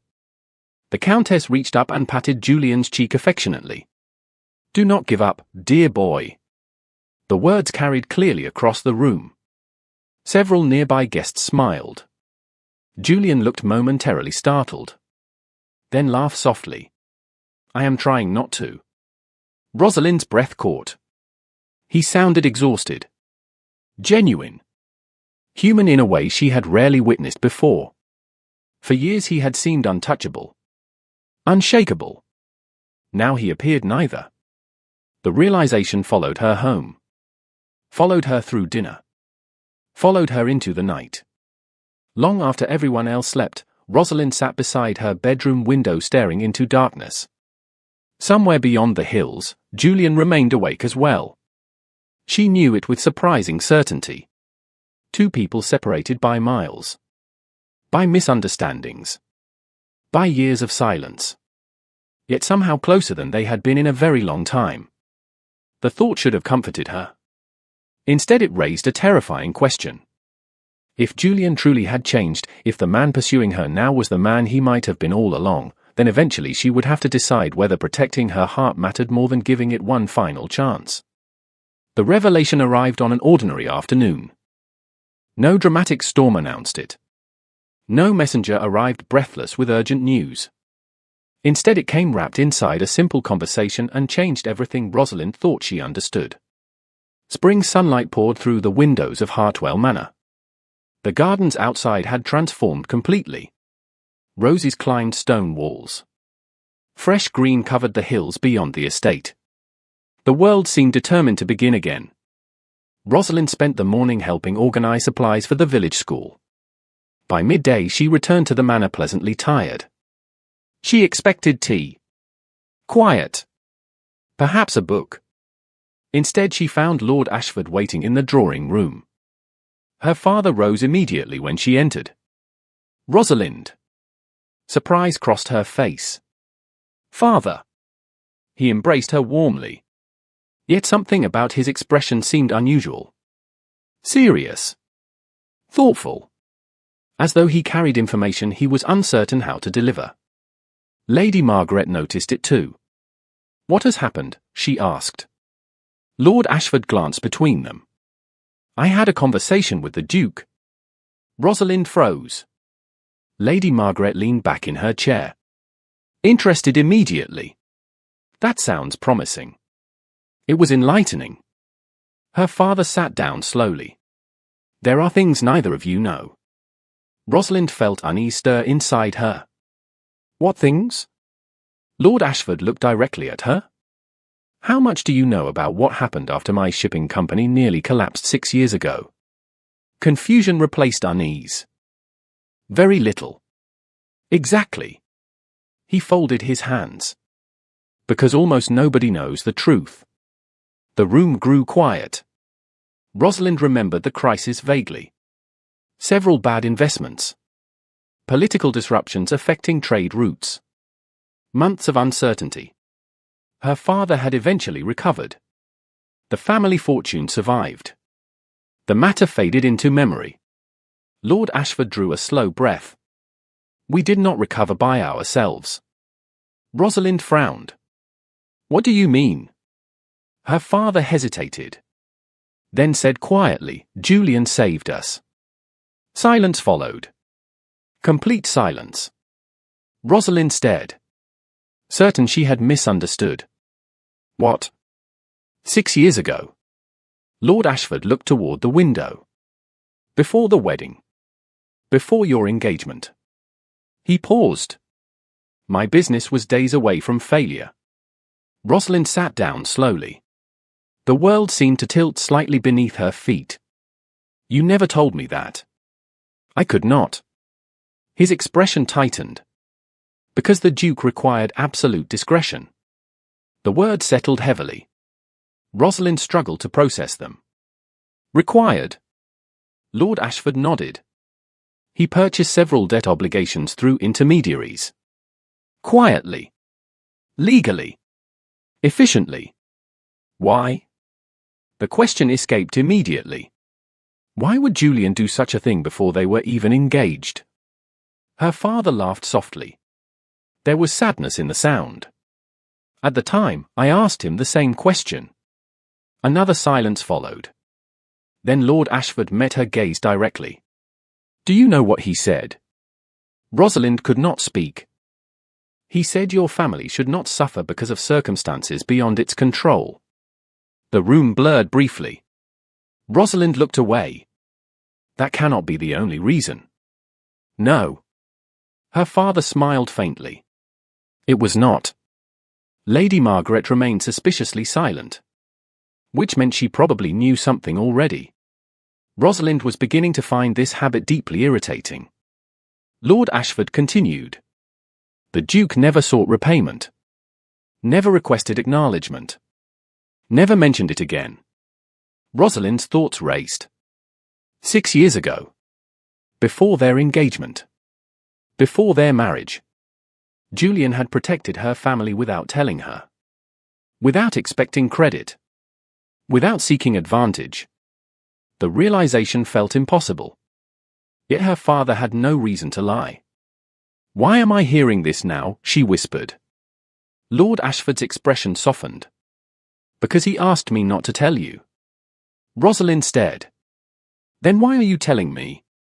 Because I watched my daughter leave her marriage believing she was unloved. His voice grew quieter. And because I am tired of keeping secrets that no longer serve anyone. Emotion tightened her throat unexpectedly. Yet her father was not finished. Not even close. There is more. Rosalind almost laughed. Of course there was more. Apparently every important person in her life had been hiding information. What more? Lord Ashford leaned forward. 3 years ago your brother invested in a mining venture. Her eyes widened immediately. Nathan? Yes. Lord Ashford sighed heavily. The venture was fraudulent. Rosalind felt her stomach drop. She remembered the period vaguely. Nathan had been unusually anxious for months. Then suddenly everything improved. The matter disappeared. Nobody discussed it again. The losses should have ruined him. Her father looked directly at her. The Duke intervened. Rosalind closed her eyes. Not again. Yet somehow it was again. Julian paid the debts. Quietly. Without telling anyone. Correct. Her father shook his head. Including me at first.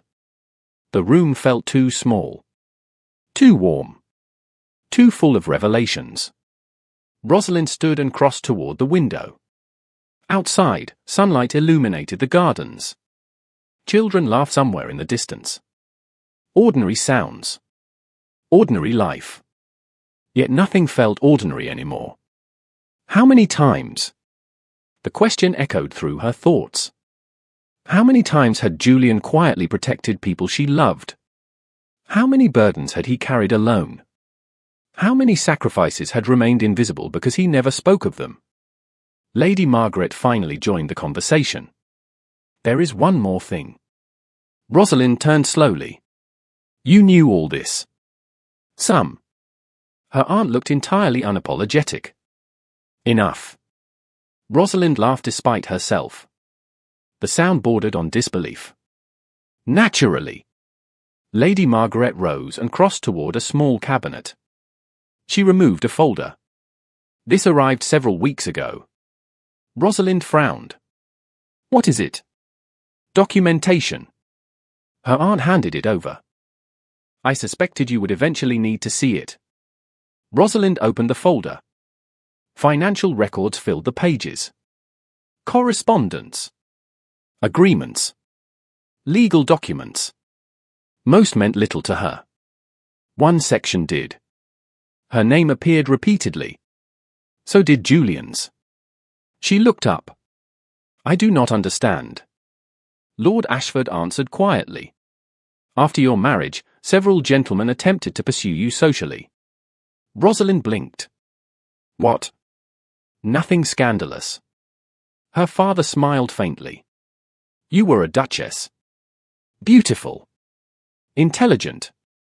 Wealth attracts attention. Confusion deepened. Why is this relevant? Lady Margaret folded her arms. Keep reading.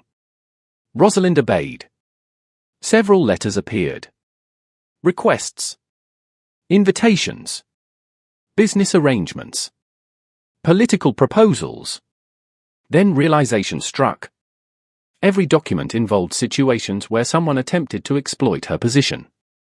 Use her influence. Gain access to Ravenshire resources through her. And every request had been intercepted before reaching her. Every single one. Her fingers tightened around the papers. Julian handled all of this.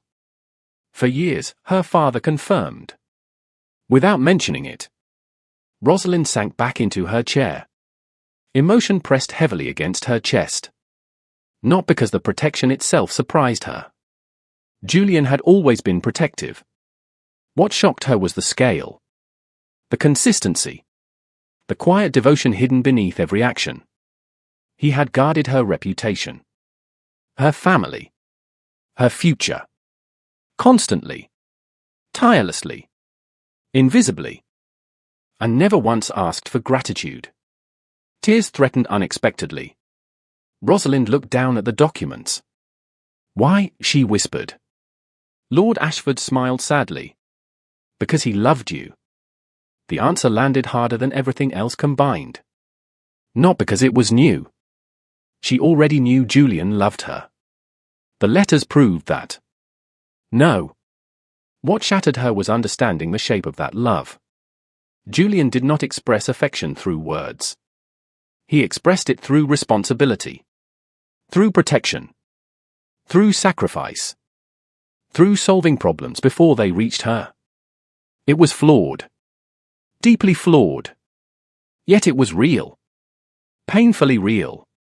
Hours later, after her father departed, Rosalind remained alone in the garden. Evening shadows stretched across the estate. Birds settled into trees. The sky glowed gold above distant hills. She walked slowly along a stone path lined with blooming roses.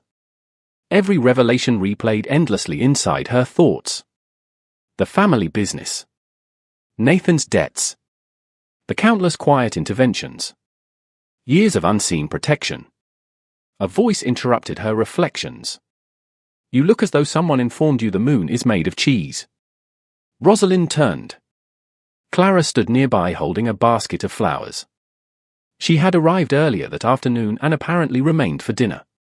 Rosalind laughed despite herself. Something like that. Clara studied her carefully. Then understanding dawned. You found out. About what? Everything. The younger woman's smile softened. Or at least enough. Rosalind shook her head. Why does everyone know things before I do? Clara laughed. That is an excellent question. They began walking together through the gardens. Evening air carried the scent of roses and fresh grass. Finally Rosalind asked the question haunting her. Why did he never tell me? Clara's expression grew thoughtful. Because he is Julian. That is not an answer. It actually is. Clara smiled sadly. He protects people. It is the first language he ever learned. Rosalind looked toward the horizon. And the second? Clara's gaze softened. You. Silence followed. Not awkward. Simply honest. For the first time in months, Rosalind allowed herself to imagine a possibility she had been avoiding. Not reconciliation. Not forgiveness. Something smaller. A conversation. A real conversation. The kind they should have had years ago. The thought frightened her. Because it carried hope. And hope remained the most dangerous thing of all. The invitation arrived 2 days later. Cream-colored paper. Elegant script. A seal from one of Yorkshire's oldest noble families. Rosalind stared at it while seated beside an open window in the Hartwell Manor library. Warm spring air drifted through the room. Birds sang somewhere beyond the gardens. The world felt bright. Hopeful. Entirely at odds with the nervous tension building inside her chest. Lady Margaret glanced up from her book. You have been staring at that invitation for 10 minutes. I have not. 8 minutes, then. Rosalind sighed. You are impossible. Frequently. Her aunt smiled. What does it say? Rosalind looked down at the paper. The Ashcombe Spring Ball. Lady Margaret immediately understood. Ah. Exactly. The annual Ashcombe Ball represented one of Yorkshire's most significant social events. Hundreds of guests would attend. Aristocrats from across northern England would gather beneath one roof. Which meant one thing. Julian would almost certainly be there. Lady Margaret closed her book. Are you going? Rosalind hesitated. I do not know. Yes, you do. The older woman rose and crossed toward the window. The real question is whether you are ready. Rosalind looked away. Because that question carried an answer she did not entirely understand herself. The conversation she had imagined for weeks now seemed inevitable. Necessary. Terrifying. 3 nights later, Ashcombe Hall blazed with light. Carriages lined the long circular drive. Music drifted through open windows. Laughter echoed across manicured gardens illuminated by hundreds of lanterns. Rosalind stood near the entrance trying to steady her breathing. You look beautiful. Lady Margaret adjusted a final curl near her temple. Thank you. And nervous. Also true. Her aunt smiled gently. Good. Rosalind laughed despite herself. Then they entered together. The ballroom stretched before them in a display of wealth and elegance. Crystal chandeliers sparkled overhead. Musicians filled the air with music. Guests moved gracefully through conversations and dances. Yet despite the beauty surrounding her, Rosalind noticed only one thing. Julian was already there. Standing near the far side of the room. Tall. Imposing. Impossible to miss. Their eyes met almost immediately. The impact felt physical. Neither smiled. Neither moved. Yet something passed silently between them. Recognition. Awareness. Expectation. Then the moment ended as other guests approached. The evening unfolded slowly. Rosalind spoke with acquaintances. Participated in conversations. Accepted compliments she barely heard. Throughout it all she remained aware of Julian. Sometimes across the room. Sometimes nearby. Always present. Yet true to recent form, he did not pressure her. Did not corner her. Did not demand anything. The restraint somehow made everything harder. Nearly an hour passed before he finally approached. Rosalind stood alone near a terrace doorway overlooking moonlit gardens. Cool air drifted inside. Music softened behind her. She sensed him before she saw him. Rosalind. Her heart betrayed her immediately. Julian. Silence followed. Not uncomfortable. Just careful. Finally he asked, "Would you walk with me?" She looked toward the gardens beyond the terrace. Then back at him. For a long moment neither spoke. Then Rosalind nodded. Yes. They stepped outside together. Spring flowers lined stone pathways. Lanterns cast warm pools of light across the grounds. Music drifted faintly from the ballroom behind them. The night felt suspended somehow. Separate from the world. Separate from expectations. They walked in silence at first. Neither seemed eager to rush the moment. Eventually Rosalind stopped beside a fountain. Moonlight shimmered across the water. "I know about my father's company." Julian became very still. "I see." "And Nathan's debts." Another pause. "Rosalind." "Why?" Her voice remained calm. Yet emotion lingered beneath every word. "Why did you never tell me?" Julian looked toward the fountain. For several seconds he said nothing. Then he answered honestly. "Because I did not think it mattered." Rosalind stared. "It mattered. I know that now." His expression tightened. "At the time, I believed helping people should not require recognition. That is not the same thing." "No." He met her gaze. "It is not." The honesty disarmed her. There were no excuses anymore. No defensive explanations. Just truth. Raw and uncomfortable. "You decided everything alone." The words escaped before she could stop them. "You protected everyone. Solved everything. Managed everything." Her throat tightened unexpectedly. "But you never trusted me enough to stand beside you while you did it." Pain flickered across Julian's face. Real pain. "You are right." The admission left her speechless. She had prepared arguments. Defenses.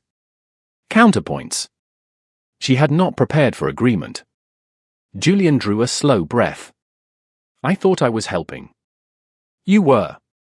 Rosalind looked away briefly. "That was never the problem." He nodded. "I know. Do you?" Her voice softened. "Because every time something mattered, you carried it alone." The fountain continued murmuring quietly beside them. Somewhere beyond the gardens, music floated through the night air. Julian remained silent long enough that Rosalind wondered whether he would answer. Then he did. "I was afraid." She blinked. "Afraid?" He laughed once. A short, self-deprecating sound. "I realize that does not fit society's image of me." "Julian." "It is true." He looked toward the stars. "I spent most of my life believing responsibility meant never burdening anyone." The vulnerability in his voice felt unfamiliar. Powerful. "My father handled everything alone. My grandfather handled everything alone." His expression darkened slightly. "I thought strength meant silence." Rosalind felt her heart ache. Not because the explanation excused the past. Because it finally made sense. "And when we married," she asked quietly. Julian looked directly at her. "By then I loved you." The word settled between them. Simple. Undeniable. That only made it worse. Rosalind's breath caught. He continued before she could respond. "I was terrified of disappointing you." A sad smile touched his mouth. Which is ironic considering how thoroughly I managed it. Despite everything, she almost laughed. Almost. Julian stepped closer. Not enough to crowd her. Just enough that she could see every emotion he no longer bothered hiding. "I thought if I solved every problem, protected every person you cared about, built a secure future." He shook his head. "I thought that would be enough." It was not. "No." His voice softened. "It was not. Tears threatened unexpectedly. Rosalind blinked them away. You never talk to me. I know. You never let me help. I know. You never told me when you were struggling. I know. Every answer came without hesitation. Without defense. Without pride. The sincerity broke something open inside her. Not forgiveness. Not yet. But understanding. Julian looked at her for a long moment.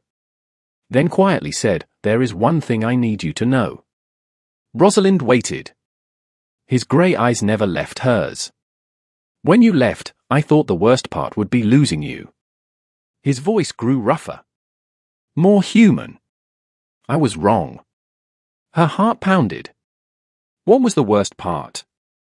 Julian smiled sadly. "Realizing how often I had already lost you while you were standing right beside me." The word stole the air from her lungs. Because they were true. Painfully true. Years of small absences. Missed moments. Unspoken feelings. 1,000 tiny losses neither of them had fully acknowledged. For several seconds neither moved. Then Rosalind asked the question haunting her for months. "Why did you not explain, Clara?" Julian closed his eyes briefly. A mixture of frustration and regret crossed his face. "Because I promised her I would protect her privacy. Even after everything. Especially after everything." He looked at her carefully. "I thought if I broke that promise, I would fail her." A faint smile appeared. "I never considered that keeping it might cost me you." Rosalind stared at him. The answer was infuriating. Noble. Entirely Julian. Which somehow made it impossible to hate. Silence settled again. This time gentler. Less defensive. More honest. Finally Julian spoke. "I am not asking you to come back." Surprise flashed across her face. "You are not?" "No." He shook his head slowly. "I spent years deciding things for both of us. I will not do it again." Moonlight illuminated his features. Softened them. Humanized them. "I love you, Rosalind." The words arrived without hesitation. Without fear. "But I want whatever choice you make next to belong entirely to you." Emotion surged through her chest. Powerful enough to frighten her. Because for the first time since leaving London, there were no misunderstandings left between them. No secrets. No unanswered questions. Only truth. Beautiful. Terrifying truth. And standing beneath the spring sky, surrounded by lantern light and blooming flowers, Rosalind realized the future she feared now rested entirely in her own hands. Rosalind did not answer him that night. Not because she lacked an answer. Not because she wished to punish him. She simply understood that some decisions deserved the dignity of careful thought. When she finally returned to Hartwell Manor in the early hours of the morning, the world felt different. Not fixed. Not magically healed. But honest. For the first time in years, there were no hidden truths standing between her and Julian. No misunderstandings. No unanswered questions. Only two imperfect people facing the consequences of choices they could no longer undo. Lady Margaret was waiting in the drawing room when Rosalind entered. Naturally. The older woman sat beside the fireplace with a blanket over her lap and a book she was clearly not reading. "You are awake." Rosalind removed her gloves. "So are you." "I am old. Sleep is optional." A pause followed. "Well." Rosalind laughed softly. "You have been waiting." "For hours." Her aunt closed the book. "Do not deprive me now." Rosalind crossed toward the window. Dawn had not yet arrived. The gardens remained wrapped in darkness. "He told me everything." Lady Margaret's expression softened. "And?" Rosalind looked down at her hands. "For the first time, I believed him." Silence settled between them. Gentle. Understanding. Finally Lady Margaret spoke. "That does not sound like the end of a story." Rosalind smiled faintly. No. Good. Her aunt rose slowly. The best stories rarely end where people expect. The following week passed quietly. Julian returned to London. Not because he wanted to. Because duty demanded it. Yet true to his word, he did not pressure Rosalind. No dramatic gestures arrived. No desperate demands. No attempts to force a decision. Instead, a single letter appeared 3 days after his departure. Rosalind opened it immediately. The note contained only a few lines. I promised the choice would be yours. I intend to keep that promise. No matter what you decide, thank you for reading the letters. Thank you for listening when I finally learned how to speak. Julian. Rosalind read the note twice. Then a third time. Before carefully placing it inside her desk. Spring continued unfolding across Yorkshire. Flowers bloomed. The village school prepared for summer activities. Life moved forward. Yet something inside Rosalind had already begun changing. One afternoon she stood beside a classroom window watching children race across a field. Their laughter drifted through warm air. Beside her, the schoolmaster organized books. May I ask a question? He said. Rosalind smiled. You usually do. True. He adjusted his spectacles. Will you remain in Yorkshire permanently? The question surprised her. She looked toward the children. Then toward the distant hills beyond them. I do not know. Interesting. The older man nodded. People who truly wish to stay rarely answer that way. The observation followed her home. Followed her through dinner. Followed her into the night. Because deep down she already knew the truth. She loved Yorkshire. Loved the peace. Loved the independence she had discovered there. Yet for all its beauty, it was not where her heart lived. Several days later, an invitation arrived from London. The annual Spring Charity Gala. One of the most prestigious social events of the season. Hundreds of aristocrats would attend. Politicians. Nobility. Influential families from across England. Lady Margaret read the invitation and immediately smiled. Rosalind recognized that smile. It usually meant trouble. No. You have not even heard my suggestion. I already know it. Her aunt folded the invitation neatly. Excellent. Then we agree. Rosalind laughed despite herself. 2 weeks later, London welcomed them beneath clear skies and warm sunshine. The city seemed transformed compared to the winter she had left behind. Streets bustled with activity. Gardens exploded with colour. Carriages crowded fashionable districts. Life thrived everywhere. Yet the moment Rosalind's carriage entered Mayfair, her pulse began behaving irrationally. Memories waited around every corner. Ravenshire House stood only a few streets away. The realization made her chest tighten unexpectedly. The gala occupied one of London's grandest ballrooms. Crystal chandeliers illuminated hundreds of guests. Music filled the air. Laughter echoed through enormous rooms decorated with flowers and silk. When Rosalind entered, conversations immediately shifted. She noticed it. Everyone did. News of her separation had travelled through society months ago. Curiosity remained alive and well. Yet this time something felt different. She no longer cared what they thought. The realization was surprisingly liberating. Lady Margaret disappeared almost immediately into a crowd of acquaintances, leaving Rosalind alone. Deliberately. She suspected sabotage. Then she saw Julian. He stood near the center of the ballroom speaking with several gentlemen. Tall. Composed. Elegant. Yet somehow different from the man she remembered. Not because his appearance had changed. Because something inside him had. As though the walls he spent years building no longer existed. Their eyes met. The conversation around him stopped instantly. So did his movement. For a brief moment neither looked away. Then Julian excused himself and crossed the room. He did not rush. He did not hesitate. He simply came toward her. Rosalind. Her heart betrayed her immediately.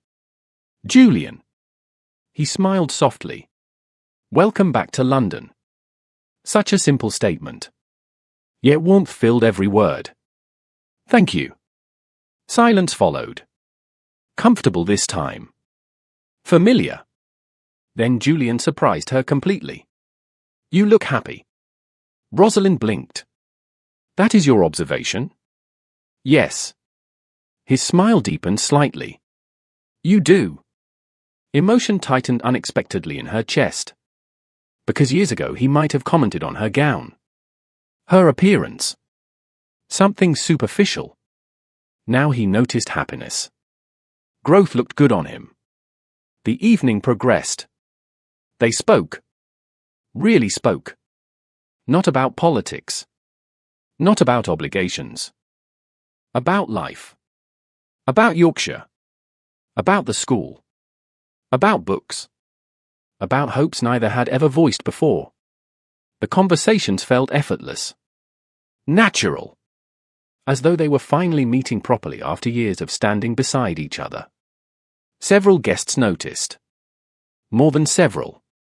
Whispers spread quickly through the ballroom. Society loved reconciliation almost as much as scandal. Eventually the orchestra began a new waltz. Julian looked toward the musicians. Then back at her. A familiar expression appeared in his eyes. Hope. Cautious hope. May I ask you something? Rosalind smiled. That depends.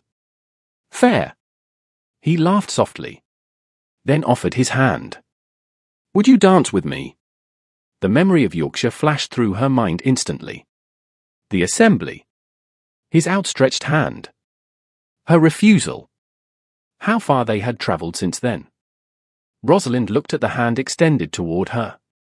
Then placed her own in it. Yes. Relief crossed Julian's face so quickly it almost broke her heart. The ballroom seemed to notice immediately. Conversation softened. Curious eyes followed them toward the dance floor. Neither paid attention. Music swelled around them.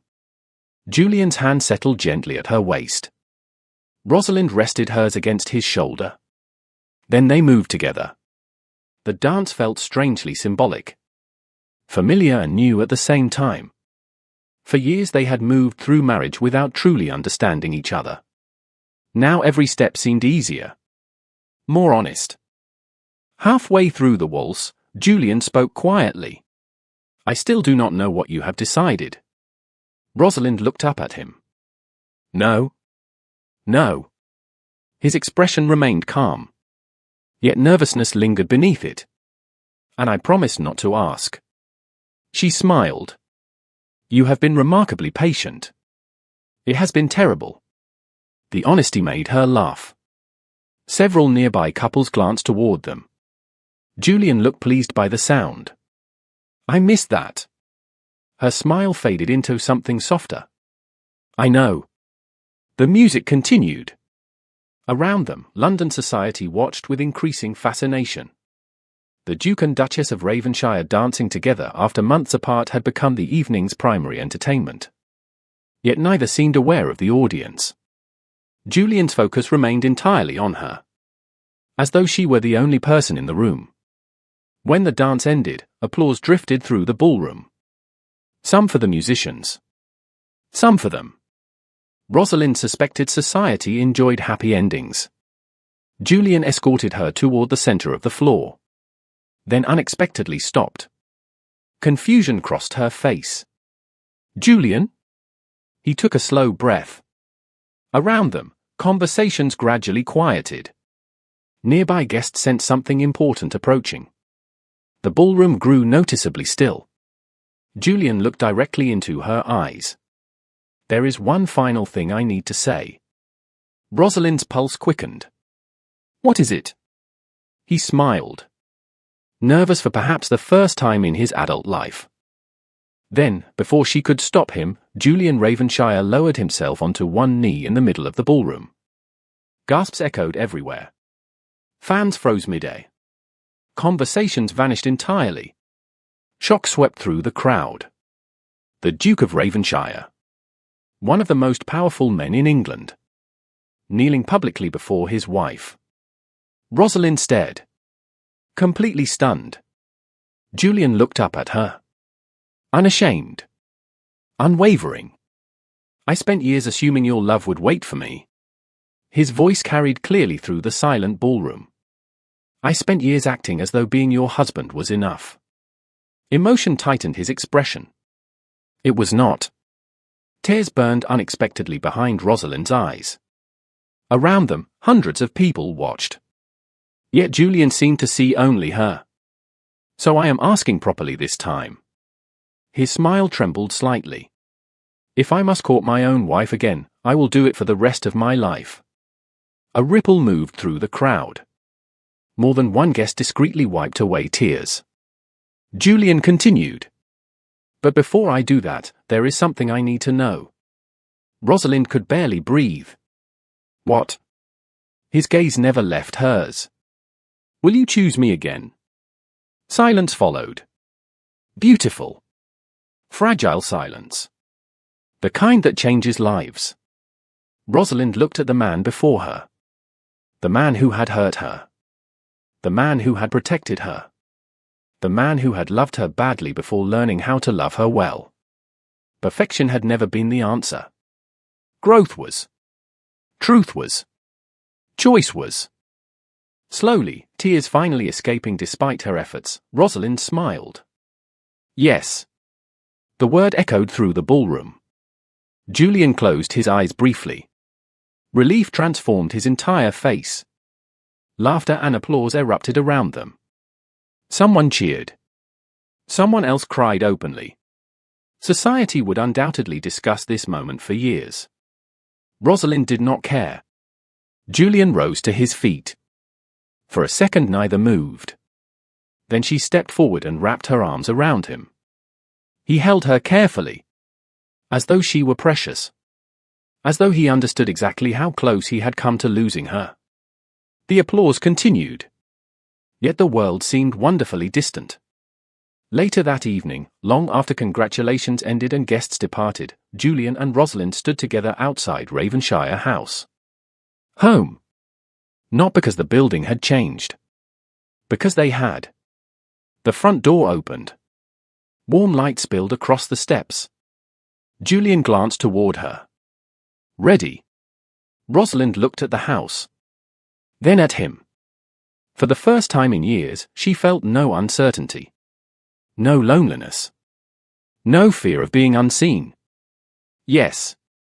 Their hands found each other naturally. Together they crossed the threshold.